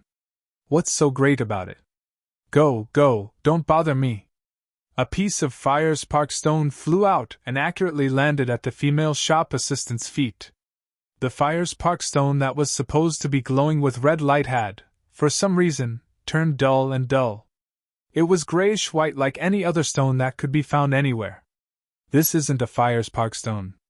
Who are you trying to fool?"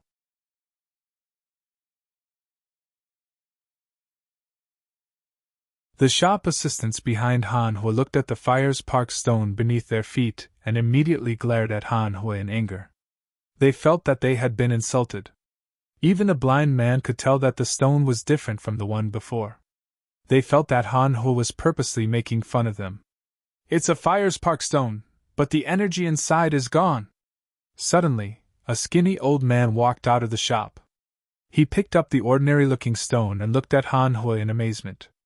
He asked curiously, "How did you do it? Even a great alchemist would need the help of a magical matrix to extract the energy inside a fire spark stone. Moreover, it would take at least a few days. But you managed to extract all the energy from the stone in less than 10 minutes. How is this possible? Grandpa Miles, why have you come out?" The shop assistants were shocked to see the skinny old man. Their attitudes became respectful. Even the female shop assistant who was baring her fangs and brandishing her claws quietened down. Miles gestured for the shop assistants to quiet down. He looked at Hanhua as though he was waiting for a satisfactory answer. "Isn't it just a piece of fire spark stone? It's too easy to extract the energy from it. What's so great about it?" said Hanhua disdainfully. He didn't seem to care about the old man who suddenly appeared.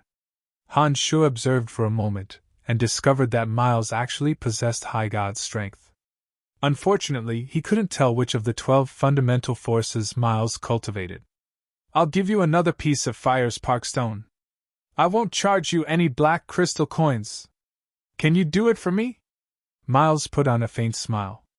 He took out an even bigger fire spark stone from his space ring and handed it to Hanhua. "This old man is quite interesting. Haha, take a good look." Hanhua took the fire spark stone and held it in his palm. Under the attentive gazes of the crowd, the fiery red radiance of the fire spark stone gradually dimmed. In less than a minute, the fire spark stone had lost all its red radiance, and turned back into a plain and ordinary stone. "This is amazing!" Miles softly cried out. He looked at Hanhua in astonishment, and said, "I didn't expect that you could really do it. Haha, I know many people who cultivate in the energy of fire, but I have never thought that someone could extract energy from a fire spark stone so quickly." The fire spark stone was a type of energy crystal. It was not the kind of divine essence of fire that could be directly absorbed. Even those who cultivated in the energy of fire would not be able to extract energy from a fire spark stone. Miles wasn't the only one who was astonished. The few young clerks and the ethereal city divine guards who were in charge of this were all wearing faces of disbelief. Ordinary cultivators of the energy of fire would not be able to do this. However, Hanhua was different.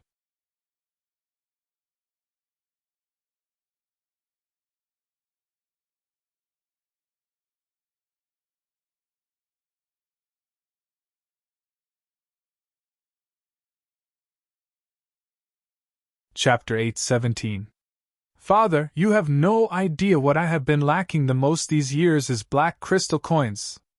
Ever since I left you, I realize that everything I do in this world requires black crystal coins. Han Hua wore a deeply sentimental look as he complained to Han Shu about the benefits of crystal coins. It seemed that he was really troubled by the lack of crystal coins. This time, it was Han Tu's turn to nod his head. Like a miser, he clutched the bag of black crystal coins tossed out by Han Shu tightly, as if he was afraid that someone would snatch it from him. Well? Miles wore a bitter smile as he looked at the wealthy Han Shu and the stingy Han Tu and Han Hua. He could not understand why a wealthy father like Han Shu would have two stingy sons. He opened his mouth but did not know what to say. He was very puzzled and curious about the relationship between the three. Han Shu glared at Han Tu and Han Hua and said angrily, "What a disgrace! It's just crystal coins! I will give you however much you want in the future." Han Shu turned around and said to Miles with a smile, My apologies. My sons have never seen the world." Han Tu and Han Hua exchanged a glance. Their eyes were filled with excitement as they looked at Han Shu with silly smiles on their faces. They said in unison, "Father, did you strike it rich? How did you get so many crystal coins? Ha ha, this is great. I have never been poor." Han Shu harumphed and said, "You two brats, let's go. Don't embarrass me here. I will give you however many crystal coins you want when we get back." "This is great," Han Hua cheered. He immediately looked at Miles with disdain and said proudly, "Old man, did you hear that? My father has crystal coins. Don't look down on me in the future." "I didn't." Miles shook his head and forced a smile. He felt very depressed. He thought to himself, "You are the one who took my things like a robber. Why are you making it sound like I am in the wrong? Young Master Han Hua, young Master Han Tu, please give us some face and don't cause too much trouble in the city." The ethereal city divine guard who was in charge of this matter could not stand it any longer. He put on a bitter smile and begged the two, fearing that the two would cause even more trouble in ethereal city. "None of your business!"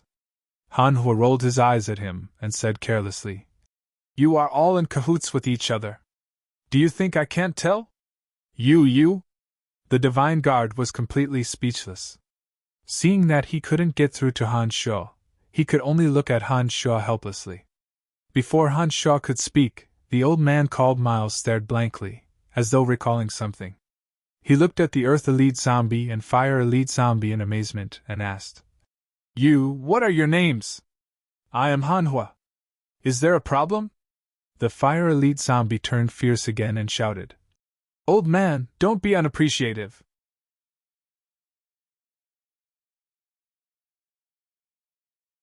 I've already given you 100 black crystal coins. What more do you want? If you piss me off, I'll really burn your shop down. Go ahead and burn it down. If you burn this shop down, someone will come after you." Miles suddenly burst into laughter. He seemed rather happy and looked at Han Hua with great interest. He didn't seem to be worried at all. "Old fart, you're asking for trouble, aren't you?" Han Hua stared blankly for a moment. He turned to look at Han Shu and gestured that it wasn't his fault. He said, "Father, as you can see, he's the one who is looking for trouble. Ha, if you burn this shop down, you will be the one suffering the loss. By that time, you won't have the guts to fight back even if the person who comes after you hits you." Miles wasn't the least bit fearless. He stared at Han Hua with great interest. "Grandpa Miles, are you sick?" The few shop assistants were stunned. They felt that Miles was acting rather abnormally today. Who is so powerful that I won't have the guts to fight back after hitting me? Other than my father, whoever hits me, I will return the favor tenfold. Han Hua was truly enraged by Miles. He wore a face that seemed as though he wanted to see the world plunged into chaos. Miles ignored the astonished shop assistants. Under Han Hua's furious stare, he pointed at the shop's name and smilingly said, "I'm not the owner of this shop. I'm only in charge of managing it. Take a look, what's the name of this shop?" "Goldstone." "Is there a problem?" Han Hua groaned. Energy Goldstone shops are not only located in Ethereal City, but also in the fire dominion, life dominion, destiny dominion, wind dominion, earth dominion, and lightning dominion," explained the divine guard who was provoked by Hanhua in a deep voice. "So what?" Hanhua wasn't afraid in the slightest. He did not look at the divine guard but stared at Miles. "Nothing. Haha, it's just that my master's name also has the word Han in it," said Miles smilingly. But when he said that, his eyes turned to Han Shuo. He seemed to be even more curious about Han Shuo. Han Shuo's eyes turned serious and he softly asked, "What's his name?" "My master's name is Han Jin." Miles laughed heartily. After taking a short pause, Miles stopped smiling and said in a low voice, "Not many people know this name. But I believe you all should be familiar with it, right?" Hanhua and Han Tu exchanged glances with each other. They were dumbfounded. After a long while, Hanhua shouted, "Little Gold, that brat. So it's him. Haha, this brat. Haha, no wonder." Hanhua's anger was instantly extinguished. He walked over and patted on Miles' shoulder in a friendly manner. He smilingly said, "I was wondering why I found you so pleasing to the eye. So you are one of us." Miles put on a wry smile. He thought, since when did you find me pleasing to the eye? Weren't you planning to burn down the shop? Little Gold is really something. He even has his own shop.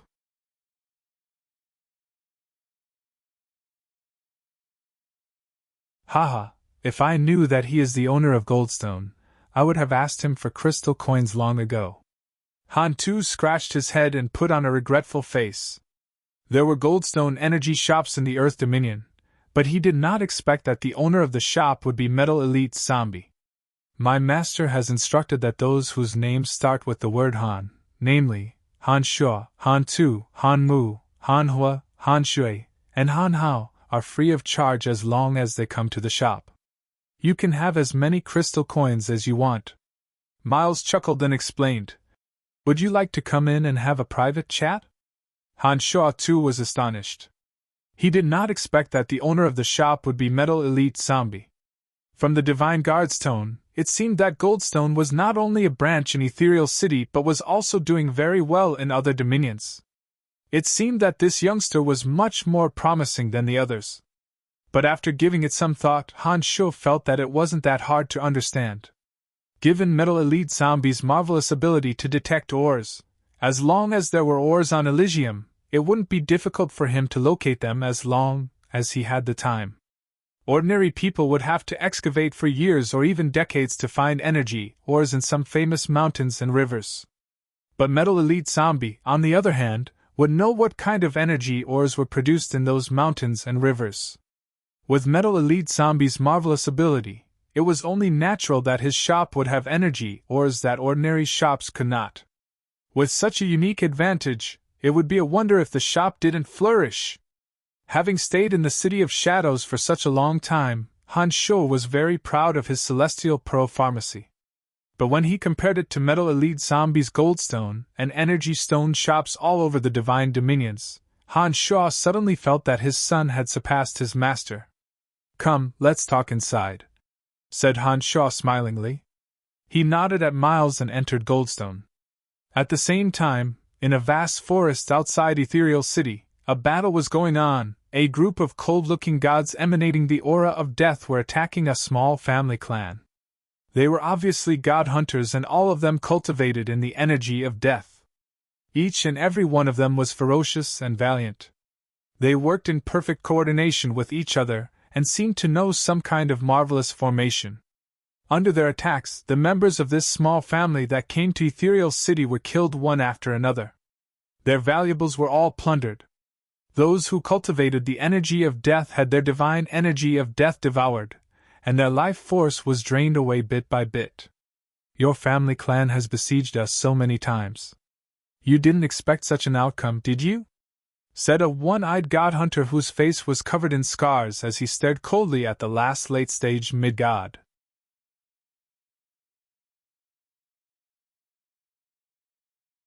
"I didn't expect that you would become so powerful.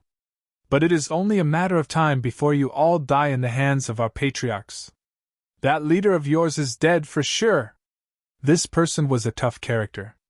He was not afraid even though he knew that he was going to die. He suddenly shouted, "Let's die together!" It seemed that he had prepared a means to take his enemies down with him. A 3-meter-long bone spear suddenly streaked across the sky. Wherever the bone spear passed, all the element of death in its path would be sucked dry. Before the last patriarch could use any means to take his enemies down with him, the bone spear had nailed him to the ground and killed him instantly. This patriarch possessed late-stage mid-god strength. But he was instantly killed by a bone spear that came out of nowhere. It was obvious that the attacker's strength far exceeded his. A youngster wearing a tranquil face walked towards him unhurriedly. His eyes were sinister and cold. The 7 snow-white bone spurs on his back looked as though they were inserted into his body. His entire body was emitting an intense domineering aura. He extended his hand and moved his fingers. The 3-meter-long bone spear flew back to him and landed accurately in his jade-white palm. The youngster bunched his brows and said in a deep voice, "Next time, don't talk nonsense. Just kill." When the god hunters in the surroundings saw the young man, they respectfully bowed and saluted him. The one-eyed god hunter with a face full of scars looked at the young man with reverence, and lowered his head as he said, "Yes, chief." The youngster nodded and instructed, "Stay in the vicinity and move about freely. I am going to Ethereal City. Without my command, do not step into Ethereal City." "Chief, when will you be back?" the one-eyed god hunter asked cautiously. "I don't know. Be careful while I'm away." "Without me, do not touch any party with high gods," said the youngster in a cold and indifferent face. He left the group of fiendish gods and headed for Ethereal City alone.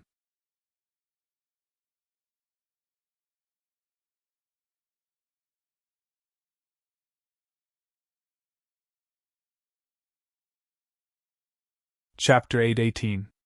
In the energy or goldstone store, Miles led Han Shuo, Han Tu, and Han Hua to a secret warehouse. After entering the goldstone store, Han Shuo discovered that the scale of Metal Elite Zombie's store wasn't small at all. There were counters of all sizes displaying all sorts of bizarre ores. Many of the ores were sparkling. Even without any magical lamps, the store was still brightly lit. Miles instructed a few shop assistants to stand guard outside the store while he led Han Shuo, and Han Hua into the warehouse. Dazzling fire spark stones, skyfire stones, earth shatter stones, terra stones, translucent water soul stones, water jade, and all sorts of divine essences were piled up in the fairly spacious warehouse. All the ores in the warehouse were very precious. They were especially useful to Earth Elite Zombie, Fire Elite Zombie, Water Elite Zombie, and Wood Elite Zombie. Over the past 10 years, Master has been sending all the special ores collected by various shops to Ethereal City. He has also assigned me to oversee the city so that I can take good care of these ores. Master has said that these ores are all prepared for you," Miles said to the astonished Han Hua and Han Tu in a faint smile. The various ores displayed in the warehouse were very useful to Fire Elite Zombie, Earth Elite Zombie, Wood Elite Zombie, and Water Elite Zombie. There was also a considerable amount of divine essences. Most of them belonged to the energy of fire, life, water, earth, and death. It was obvious that everything was prepared for Han Tu and the others. The warehouse was filled with a dazzling array of ores. Just the pile of divine essences alone would cost at least several million black crystal coins.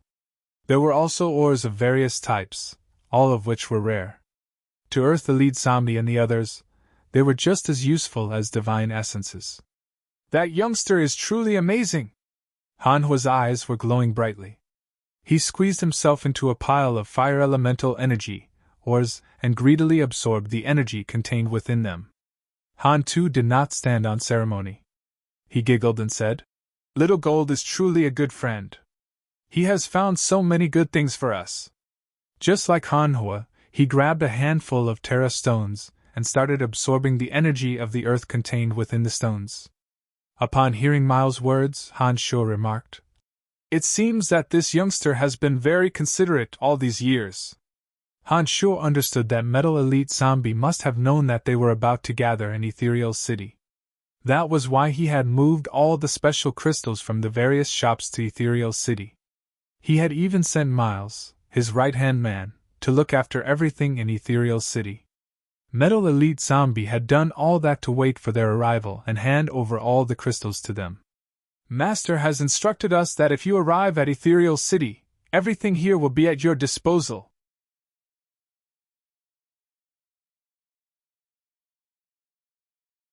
Miles bowed at Han Shu and explained. It's just that the name Master gave you was Han Shu. After you arrived in Ethereal City, you did not use that name. Therefore, we did not know that you were the owner of the Celestial Pearl Pharmacy.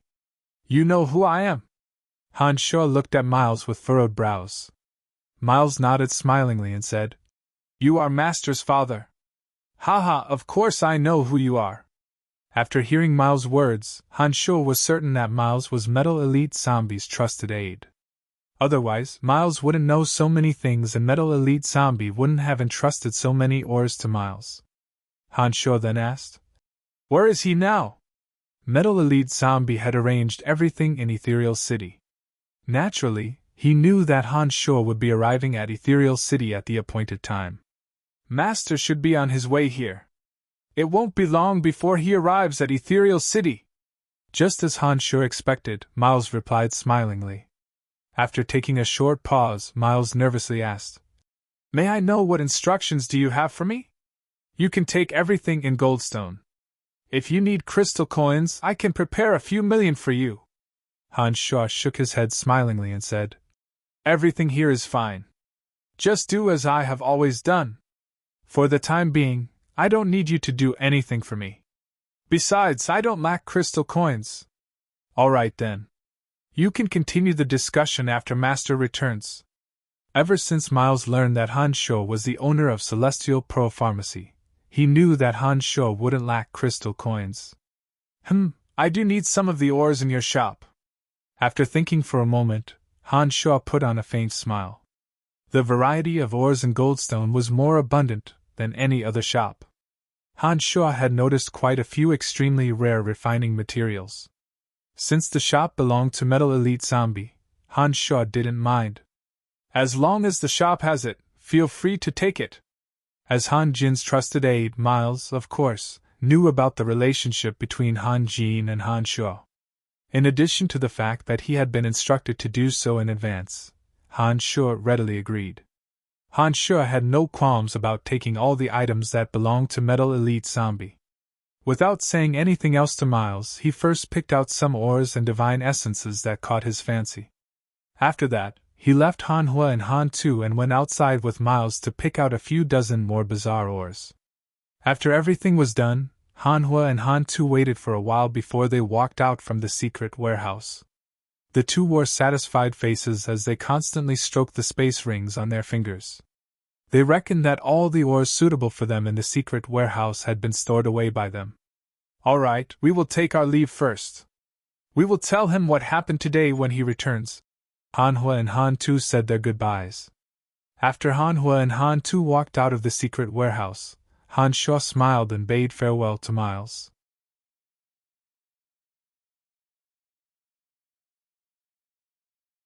Don't worry, I will report what happened today to Master, said Miles as he bowed and sent off Han Shu and the other two. Grandpa Miles, who are they? I saw them taking a lot of things, but they didn't pay a single black crystal coin. Who are they? After Han Shu and the other two left, the female shop assistant who nearly got into a fight with Han Hua asked with a bitter face. Not just her, the other shop assistants in Goldstone were also puzzled. They had seen with their own eyes how Han Shu swept through every counter and put all kinds of ores into his space ring. Not only did Han Shu not pay a single crystal coin after the transaction, he even acted as though it was only natural for him to do so. Even Miles had to bow to him. Everything that happened was beyond their understanding. The small shop assistants didn't know about the existence of the Metal Elite Zombie. Only the core members of the Goldstone store knew that the Metal Elite Zombie was the true owner of the Goldstone store. Those who knew about the relationship between the metal elite zombie and Han Shuo were few and far in between. It was normal that they didn't know. In a solemn face, Miles said to the few in a deep voice, "Remember, do not tell anyone about what happened today. Do not know anything that you are not supposed to know. If one day, you are able to gain Master's trust and become a supervisor of one of the dominions of Goldstone, you will have the opportunity to learn these secrets." Miles scanned the young shop assistants with his eyes. He lightly groaned and said, "If I find out that any one of you has leaked what happened today, don't blame me for being impolite. All right, do what you need to do." The shop assistants were all shocked. They all knew that Miles rarely treated them so seriously, and they knew that the identities of those people must be extraordinary. One by one, they obediently agreed and continued to stand at their respective counters in silence, not daring to continue asking questions. Inside the City Lord's mansion, City Lord Baum slightly bunched his brows as he listened to the report from the Divine Guard in Goldstone. His face was filled with bewilderment. "You are saying that Han Hu is also his son?" asked Baum puzzledly when the Divine Guard was halfway through his report.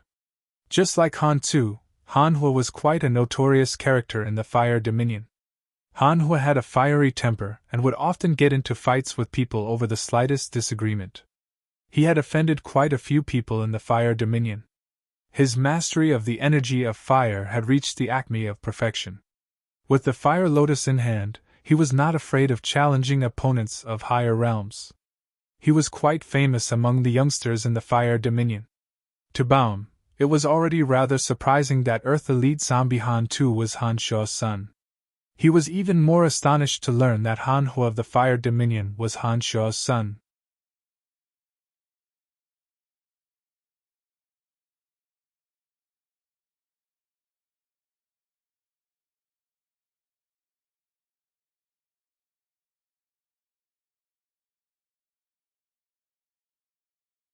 Chapter 819. 10 days passed in the blink of an eye. During this period of time, Han Shuo had recruited a sufficient number of employees and pharmacists.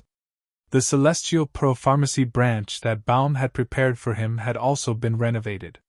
With that, Han Shuo no longer stayed in the City Lord's mansion but moved to the Celestial Pro-Pharmacy branch in Ethereal City. From the conversation he overheard from the demon generals, Han Shuo was certain that Baum had ulterior motives towards him and that Baum would not be wholeheartedly helping him. This indirectly proved that McKinley's guess was right. Baum was a scheming person and would not be easy to deal with. After that, Han Shuo's demon generals never left Baum's side. However, they did not discover anything out of the ordinary. Baum had been cultivating in the City Lord's mansion for the past 10 days and had not seen anyone. Han Shuo's demon generals roamed around the City Lord's mansion for a few days. He wanted to find McKinley's divine body, but there was not a single place in the mansion that he could hide his divine body. The demon generals had searched every corner of the mansion but did not find anything out of place. Han Shuo had no choice but to give the matter further thought. As Baum had sent that divine guard to Goldstone to scout out the situation, Han Shuo had secretly sent a demon general over just in case. After observing for a while, Han Shuo discovered that the employees of Goldstone seemed to have been instructed by Miles to keep their mouths shut. The Ethereal City Divine Guards did not learn anything useful about what happened between Han Shuo and Miles in the shop. Han Shuo felt that Metal Elite Zombie was the most adept at management among the little fellas. Han Shuo had never seen anyone cultivating in the energy of metal at this time. Although it might not be easy for Metal Elite Zombie to make rapid progress in his cultivation, the fact that Metal Elite Zombie was adept at using his innate divine abilities proved to be the greatest help to Han Shuo. Goldstone shops could be found all over the Divine Dominions. As long as he made good use of them, Han Shuo would be able to learn about the situation in every Divine Dominions. At present, Han Shuo was very much looking forward to meeting Metal Elite Zombie and having a good discussion about Goldstone Shop. It would be very beneficial to the Celestial Pro-Pharmacy's future development. With Baum's deliberate promotion, all the gods in every region of Ethereal City learned about the Celestial Pro-Pharmacy's branch in the city. Before the Celestial Pro-Pharmacy was officially opened, many gods came to Han Shuo's door to purchase the medicines refined by him. From the City of Shadows to Ethereal City, Han Shuo had passed by many famous mountains and great rivers. He had collected all kinds of medicinal herbs and refined them into a space ring. Of all kinds of medicines. Han Shuo did not wait for too long.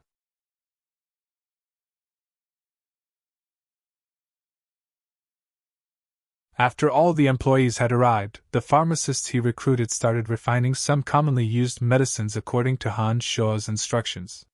Celestial Pearl Pharmacy officially opened for business in Ethereal City. After that, Han Shuo took out 1,000 bottles of medicinal pills he refined and put them on display. Of Goldstone of the morning.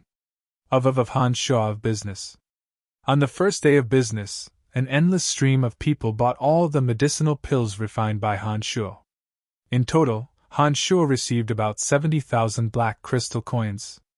Those gods who bought the medicinal pills refined by Han Shuo immediately realized the benefits of the new medicine. Without any prompting from Han Shuo, they helped Han Shuo promote the Celestial Pearl Pharmacy for free. For a short while, everyone in Ethereal City was talking about the miracles of the Celestial Pearl Pharmacy. After a good start, Han Shuo took out a portion of his medicines and put them on sale. In just a few days, the entrance of the Celestial Pearl Pharmacy would be packed with people. Gods from every street block in Ethereal City would flock to Han Shuo's pharmacy. They would not hesitate to spend black crystal coins to buy the medicines refined by Han Shuo. Every person who bought the medicines would consciously become a promoter of the pharmacy. The topic of the Celestial Pearl Pharmacy gradually became the main topic of conversation in Ethereal City. Han Shuo, the owner of the Celestial Pearl Pharmacy, also rapidly became famous in Ethereal City. At first, there were those who coveted Han Shuo's medicines and tried to force him to sell them. Han Shuo would only need to give Rose a meaningful glance, and they would be thrown out of the Celestial Pearl Pharmacy by Rose. Those who tried to sneak in at night would be killed as soon as they were discovered. It was only after a few groups of people they sent went missing that they realized that the Celestial Pearl Pharmacy was not as simple as a pharmacy. After that, no one dared to look down on the Celestial Pearl Pharmacy or treat them in an unruly manner. When everything was on the right track, just like in the City of Shadows, Han Shuo announced that he would only sell the medicines he refined after a certain period of time. Although the crowd couldn't help but sigh, the Celestial Pearl Pharmacy's reputation had grown. Even without the medicines refined by Han Shuo, the pharmacy's business was much better than other pharmacies. Time flew by. In the blink of an eye, more than half a month had passed. The Celestial Pearl Pharmacy had gradually gained a foothold in Ethereal City. However, Little Skull, Wood Elite Zombie, Water Elite Zombie, and Metal Elite Zombie were nowhere to be seen. This made Han Shuo rather worried. He personally went to Goldstone Market twice and asked Miles. He was told that Metal Elite Zombie was still on his way to Ethereal City.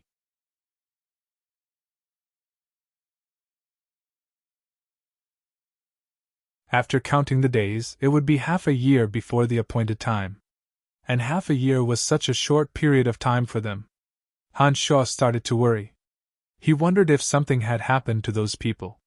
It was only now that Han Shuo was slowly becoming aware of what it was like to be a father. He finally realized that it wasn't easy being a father. That feeling of longing for his child made him feel very uncomfortable. Han Shuo had been restless recently. He wanted to go out and look for his child, but he didn't know where to start. "Don't worry, father. They will be fine." Han too comforted when he saw that Han Shuo was feeling rather vexed.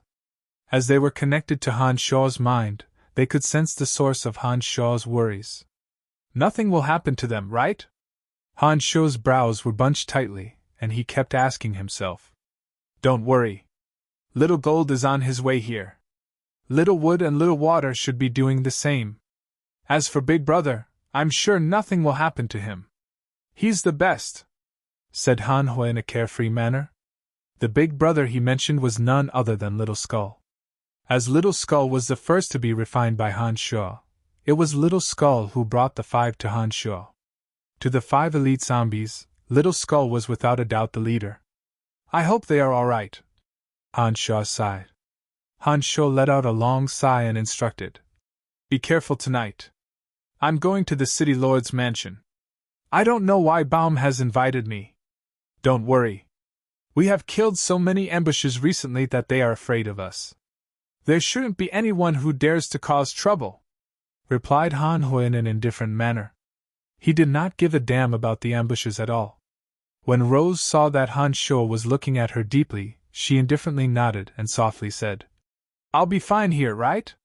Han Shuo was slightly relieved after hearing Rose's words. He instructed Han Tu. Be careful. If you run into an enemy you can't defend against, just take Rose and little Hua and escape by yourselves. As for the clerks and pharmacists, bring them along if you can. It doesn't matter if you can't. They are not important to me.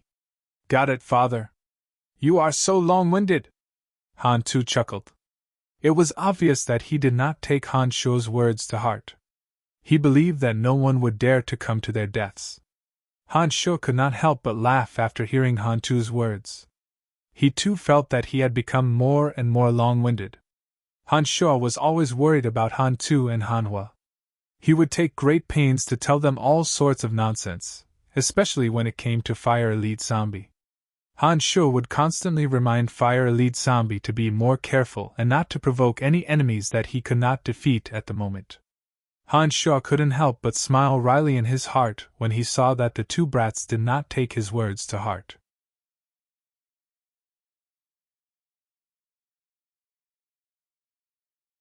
However, after thinking for a moment and realizing that there had been no more ambushes in the near future, Han Shuo did not continue to nag and headed to the city lord's mansion where Baum was. Not long after Han Shuo left, night fell. The clerks and pharmacists of the Celestial Pro Pharmacy went back to their rooms to rest. The Celestial Pro Pharmacy was remodeled from a small manor. At the front of the building was a shop that sold all kinds of medicines. Behind it were houses for the clerks and pharmacists to refine medicines.